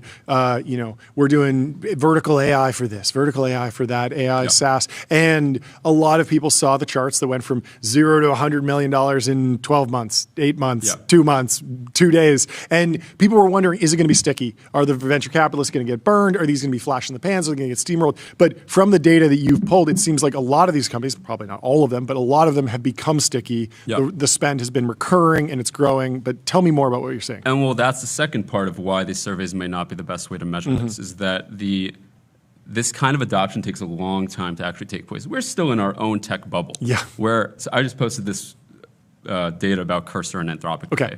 And every time I post about Cursor and Anthropic, it gets way less engagement. Why? Because a lot of people don't know what Cursor and Anthropic are. Oh, interesting. And not to, no shade about Cursor and Anthropic, like great technologies, but when I literally thought you were going to say the opposite, that like the Cursor fanboys and the Anthropic fanboys are like downranking you or something. The total addressable social media market for content about Anthropic is just significantly lower. Because a lot of my followers, particularly those in the accounting space, even people involved in procurement are still new to understanding, what are the dynamics in this market, even for Anthropic, which is second largest player.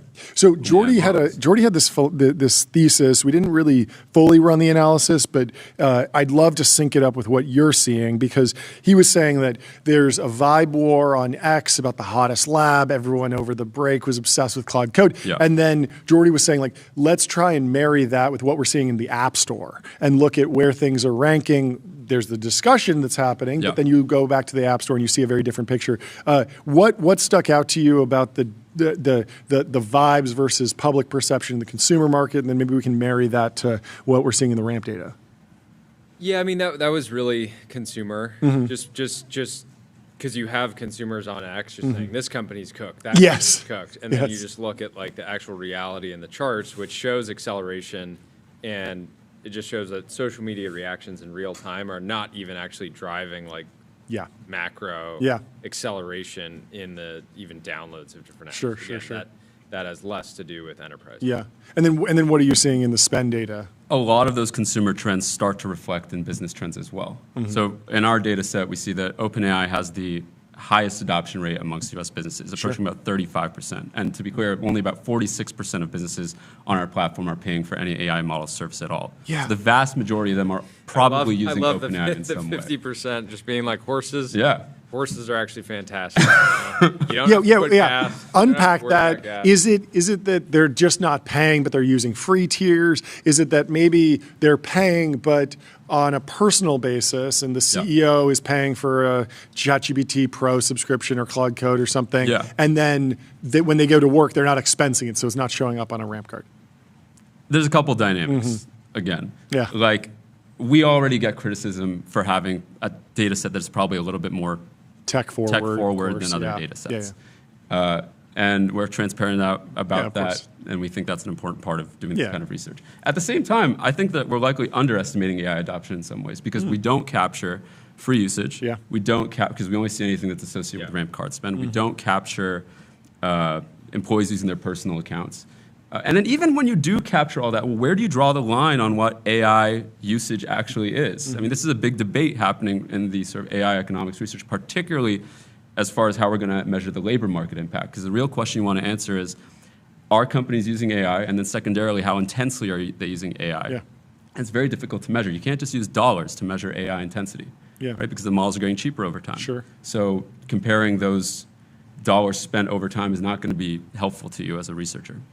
And then second, where do you draw the line on what AI usage is and then what kind of job can actually be automated? So far, the research has tried to define job families with characteristics that are exposed to AI and likely to be automated. That research has gotten plenty of criticism itself, especially as the AI models develop and they start to be capable of doing more and more. Yeah. So now the research community is coming around to, well, we need to figure out which companies are using AI, get a data set. Ideally, that's something that private sector is working on. That's why we put out our RAMP AI Index research.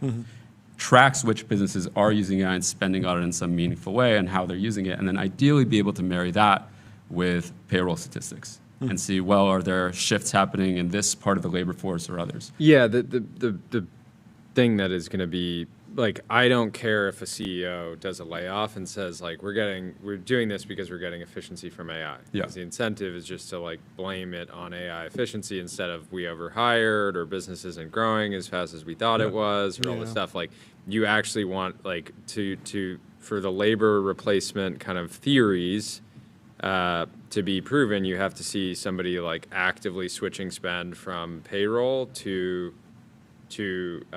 tokens. Yeah, and you're going to have to see it over a long period of time. I agree that when you see these layoff announcements, a CEO may or may not say that it's about AI, but that's not going to matter when hundreds of thousands of people get laid off all the time. It's sort of a drop in the massive size of the labor market. Yeah. You really want to track these changes over time as they happen, particularly as they affect other sectors. Sure. And whether or not those sectors that are seeing the concentrated employment effects are Is there the any ones that have an AI story. Have you been surprised at all at the types of individual companies that are adopting AI? Are you seeing a difference? Have you broken out like professional services firms, so like accounting, tax prep, legal versus SMBs like retail and or like let's say like car dealerships or things like that? A lot of the early adoption is where you'd expect. I mean, the vast majority of tech companies, for example, we do track their adoption, and it's been high for a long time. The vast majority are already using some AI models. Finance directly follows that, and I think that makes sense, especially for tech, right? These are the tools that were developed by engineers for engineers, and therefore the best productivity-enhancing tools were things like Cloud Code or the AI code editors, things that would directly help the people who were building the technology in the first place. What we're going to start to see soon, though, is how it's going to affect other parts of the labor force, especially now, Cloud Cowork is out. Increasingly, there are AI agent tools that can automate and have access to the broader context of a worker outside of like a coding tool. So you could start to imagine a more typical office worker benefit from these tools now. And that's where we're going to see the greatest productivity gains as those tools proliferate. And we're starting to see that change in business strategy now from the model companies themselves. Anthropic is doubling down on subscriptions, increasingly growing their subscription revenue. They used to be sort of seen as like, oh, it's just about APIs. That's their business model. No, they're like really leaning into the consumer side and the employee subscription side. I think we're going to see that from OpenAI and a lot of competitors too. Yeah. Can you help me understand a little bit more about how you would theorize about the substitutability between payroll dollars and AI spend? Because if I see a public company CEO lay off 1,000 people, like that might be $500 million of payroll spend over a year. And if I'm not seeing, well, $250 million of AI spend, I would not attribute it to AI just instinctually, because I feel like if there was a substitutive effect, it would be, well, an AI worker is half the price. Not an AI worker is 1,000th the price. So sure, spend $100,000 on AI and lay off 1,000 people that was costing you $100 million. That just doesn't clock for me. But am I off there economically, or do you think there's something to that? Our early research right now shows that the job profiles that are going to be affected most by this transformation are those most marginally connected to the workforce. So you can imagine something like a labor marketplace, like an Upwork or Fiverr. I think this is where people go to. It's anything from designers to software engineers to. We got to check in. We got to check in on some of those businesses, because I used to think like, oh, you want a song made for like a video. Like go to Fiverr, go to Upwork. You want like a blog post written for SEO. Like a lot of SEO blog post writing was highly done through scoped Fiverr. one-off tasks Yes, as well. yes. And instructing a human being to do that task is not dissimilar from instructing an AI comprehensive. No, the job description is the prompt, and then you're done, and there's very little back and forth. It's just turn it in and I'll pay you or I'll grade you. On ramp spend, we have seen a significant decline in spend on those labor marketplaces, and specifically among firms that have replaced that spend with AI spend, but it's not one for one. So there are significant savings. Is the ratio 50% or a 10? More than 50, but unfinalized numbers, it's a lot. But it's not 1,000th maybe or something. I don't know. It's somehow so Fiverr's down 50% over the last 12 months. Upwork is somehow up 20% over that same period. But over the past couple of years, I think they're down over the last couple of years. How do you think about this? Going back to this Wall Street Journal article, how do you think about AI tools diffusing through organizations, either from your experience inside of Ramp versus the companies that work with Ramp? Like there is a world where you could see C-suite executives. They're like, I definitely need to be doing deep research reports on every business question that comes to me. Maybe I'm not vibe coding solutions myself, but I'm a power user of these tools because I take my job seriously. Alternatively, there's a lot of young people who are just AI native entering, and they're more on the junior side, who come in and sort of bring these AI tools with them and might demand an AI tool. So how do you think about AI adoption across levels of seniority within organizations? It often starts with one team at a company that might be an early adopter or might be the same adoption dynamics that happen in a larger market where it starts with early adopting companies happen at the micro level at a company too, where it might be a couple people at a company that then evangelize it or bring it to a team. Then you might see a larger like pilot program. I've criticized the idea of pilot programs because I just think they end up you end up trying to sign like a multi-year contract for one thing instead of doing a more constant evaluation of the types of products coming to market, especially for enterprise lately. So the diffusion will typically happen like that. It depends on the company how much leadership there is from the executive team on increasing AI adoption. I think the vibe has also changed where more and more companies are not shying away from using AI. I think it's probably a net positive to talk about how you're using it effectively. But it certainly depends on the industry because there is, I think, a PR problem. Oh, totally. But for the tasks that it does well, I mean, we'll talk about how the frontier is kind of jagged. We kind of know what it's good at doing. We're not entirely sure. But for the tax that it's figured out pretty well, I think most companies are very receptive to evangelizing it fairly quickly. Are you, as part of your research, are you actively trying to replace your own work? Going to an LLM saying like, you were an economist at Ramp. Your job is to look at all of our data and turn it into easy to understand reports. Yeah. What's your tool chain? In the, for a couple of reasons, I just have to be on top of it all just so I can talk about it effectively. Yeah.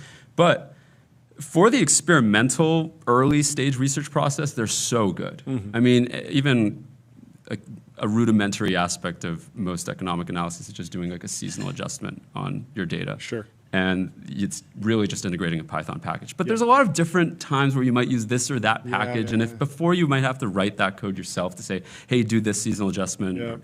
You can now just instruct it to like swap in and out packages and really check your results across different methodologies. So it really does make my work a lot better because it allows you to, particularly for my job, everything I do is public facing. So all my research is just out there, but you really only see 10% of what I ultimately worked on. A lot of the research threads that I go down never see the light of day. Sure.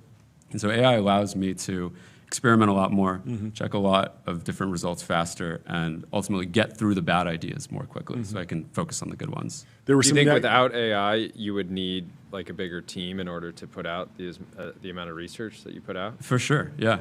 I mean, for me, it's certainly been a productivity enhancing tool. Sure. But I haven't figured out yet how to do the more multimedia stuff. Like I increasingly am making my own videos. Like, I am still doing a lot of my own editing. Like I make my own like promo images. I make my own charts. I haven't found the AIs to be helpful for me in that. I think they need to build the RL environment around like Premiere or some video editing. No, my AI girlfriend's always telling me to work on that aspect. I'm just thinking about you all the time. I don't want that. There was some FUD around OpenAI towards the back half of last year. Is OpenAI cooked? What does the data say? There's no definitive leader in terms of the AI race.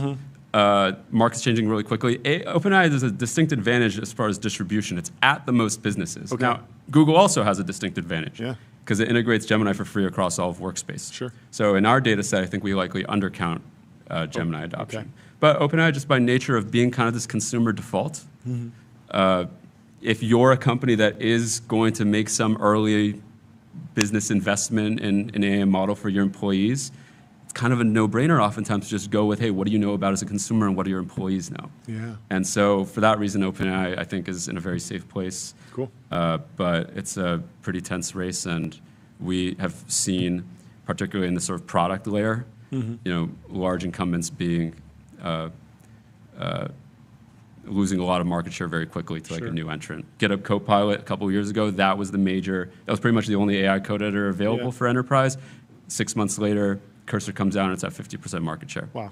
So I don't think any company should feel particularly comfortable, even if they have the enterprise backing and distribution. Yeah, only the paranoid survive. So OpenAI is growing. Anthropic's also growing, 1.6 percentage points to 16.7% of businesses using Anthropic. Biggest spenders in the tech sector, leaning heavily on API spend. And then Google adoption growing as well. So basically, it's all good news. There's still a little bit of a horse race, but everyone's making it across the finish line for the most part. People were worried over the last couple months, Claude Code is getting so much better. Is this going to automate away things like Cursor? Sure. Or obviate it away? And what we just found in our latest research is that Claude Code is definitely accelerating in its adoption, but Cursor, if you look at dollars spent, like the pie is still getting bigger too. Yeah. So there are enough people entering the market such that, and also, by the way, enough companies that are willing to buy multiple tools and are still experimenting or at least finding that they can afford to have multiple tools at their disposal.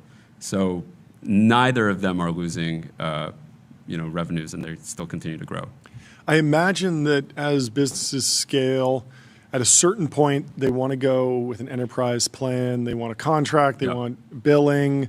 Do you think you'll maybe have to supplement your data with survey data? Because you might see a drop as a bunch of businesses say, hey, we don't want you training on our stuff. Let's just sign some big master service contract and we'll wire you the money or something. Or how are you thinking about adjusting to that? I think that the value of ramp data is that we see actual money movements. And you can go to another researcher if you want survey data. Sure. I think what we do well is that we're focused on what we uniquely have access to. There's no data set that tracks where and how American businesses spend, at least not one that's available to the general public. So our research tries to focus on that and track those. That's great. And you're pushing the Ramp sales team to get even more businesses on the Ramp platform. You're just like, feed me. Every time you sign up for Ramp, you build my data set, all anonymized, all aggregated. We don't do anything like that. But for that reason, I was at the start of this podcast, probably the first time I ever pitched Ramp. I'm like pretty separate from the sales team for that reason. That's good. The real nightmare is when Ramp rolls out enough AI tools that you have to classify being a Ramp customer as an AI adopter, and then 100% of the data is AI adopters. Yeah, this research at some point is going to become useless when it hits 100. I mean, imagine if there was like a Ramp internet index in the 90s. True. It's like how many people have websites? And if I were still talking about that 20, 30 years Everyone later, would be snoring. praying that people are still interested in it. It would be useless research. But at the same time, there's a ton of interesting research to be done deeper in the internet stack. Well, what clouds are you on? What databases are you using? What front-end frameworks are you using? We're hiring on Economics Lab. These are great ideas. If you're, I love that. I know you got your talent signing today. John helped with the census at one point. I did work for the census at one point. Yeah, in college. It was a fun gig. They do great work. They do. They do. Criticized it. Yeah, I mean, from working there and doing everything on pencil and paper, I was like the first person I think to ever use like Google.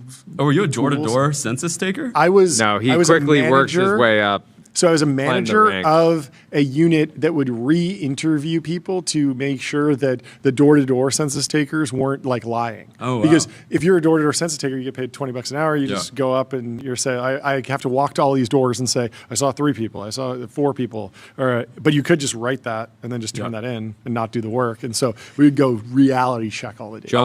John was also what, 20 at the time, managing a team of hundreds. It was a big team, and they were all older than me. It was very crazy. I want every tech person listening to recognize the value of government data and the checks that it always goes through. Yeah. And the There's great work that you did in your early career. Yeah, it was a lot of fun. Anyway, thank you so much for coming on the show. Thanks for Great to have you here in the Ultradome. Always Thank great. you. We'll wind down the show. Thank you. Thank you so much. Find you in a second. And with that, we will conclude today's show. We will be back tomorrow at 11 a.m. Pacific, sharp on the dot, hopefully earlier. Is there anything in the timeline that we need to go through before we get out of here, Jordy? Let's see. We didn't even talk about CAA. We are officially signed with CAA. We went Hollywood mode. That's very exciting. I think everyone's excited. Yeah, very excited. We're pleased to be partnered with them. We put up a trading card. We're very CAA excited. Team. Yes. They're going to be helping us navigate the entertainment landscape. Yeah. Very excited. Yeah. We went down. We took some headshots at CAA HQ. Also, I like to think had to make of them a little goofy. The Creative Artists Agency. It's sort of the Anthropic of agencies. Do you know the lore? Did you actually get up to speed on this? So Creative Artists Agency was formed by 5 agents. They were at WME. They were at William Morris Agency in 1975. Who you got? There's a dinner. You got Michael Ovitz, Michael Rosenfeld, Ronald Meyer, and Roland Perkins and William Haber. And they're at this dinner, and they decide to create their own agency. What happens? They're like, okay, we need some financing. We're going to start a rival agency. We're leaving WME. We're starting CAA. What happens? Before they can get financing, they all get fired. They all get fired. No Seriously, way. this is real. This is on the Wikipedia. It's almost like a thinking machines dynamic. It really is like AI lab talent wars all over again. And I don't know if they're the Anthropic or the thinking machines, but maybe they're the OpenAI in this. But the metaphor is extremely messy, but it's fun lore. Of course, CAA was incorporated in Delaware and had a $35,000 line of credit and a $21,000 bank loan. They rented a small office in Century City. And within a week, they sold a game show called Rhyme and Reason, The Little Rich Show, and The Jackson 5. An early plan was to form a medium-sized full-service agency, share proceeds equally, and do without nameplates on doors or formal titles or individual client lists, with guidelines like be a team player and return phone calls promptly. I like those rules. Great rules. Anyway, we're very happy to be partnered with them. So I got to reread Who is Michael Ovitz. For sure. Fantastic book. Absolute legend. And when we were at CAA last week, last week, We did confirm that the mailroom still exists. It does. Went down And to it's a physical teeming. room. Active. There was a lot of mail. Yeah. There was a lot of people in it. They were moving the mail around. Apparently, they said we were the only talent to ever That was crazy. ask. I think they tell the everyone mailroom. that goes They there. probably tell everyone. But there was a lot of You're so aura in there. unique. There was No a one's lot ever of thought- positive energy. You could see that the next generation is already cooking. Chomping at the and getting ready to build. Anyway, thank you so much for tuning in. Is that the bomb? The bomb has been planted. The bomb has been planted. I love that. Mark Gurman says the Siri chatbot is known internally as Campos. It'll likely be powered by Gemini, running on Google's I'm own so TPUs excited. and cloud infra, Okay. meaning it's far more powerful Yeah. than the one coming to I'm Siri very excited this for spring. Gurman. He's coming back on the show. We're going to get him in person. Leave us 5 stars on Apple Podcasts, Spotify. Sign up for our newsletter at tbpn.com. Meta Superintelligence Lab What delivers else its you got? first base models internally. Bosworth calls them very good. More Still a headlines, more tremendous amount headlines. of work to do for post-training. Anyway, Anyways, thank you folks, so much thank for you for tuning in. hanging We out will with see you us. tomorrow at 11 Love you. a.m. sharp. Cheers. Goodbye. Nice work, brothers. I'll see you on the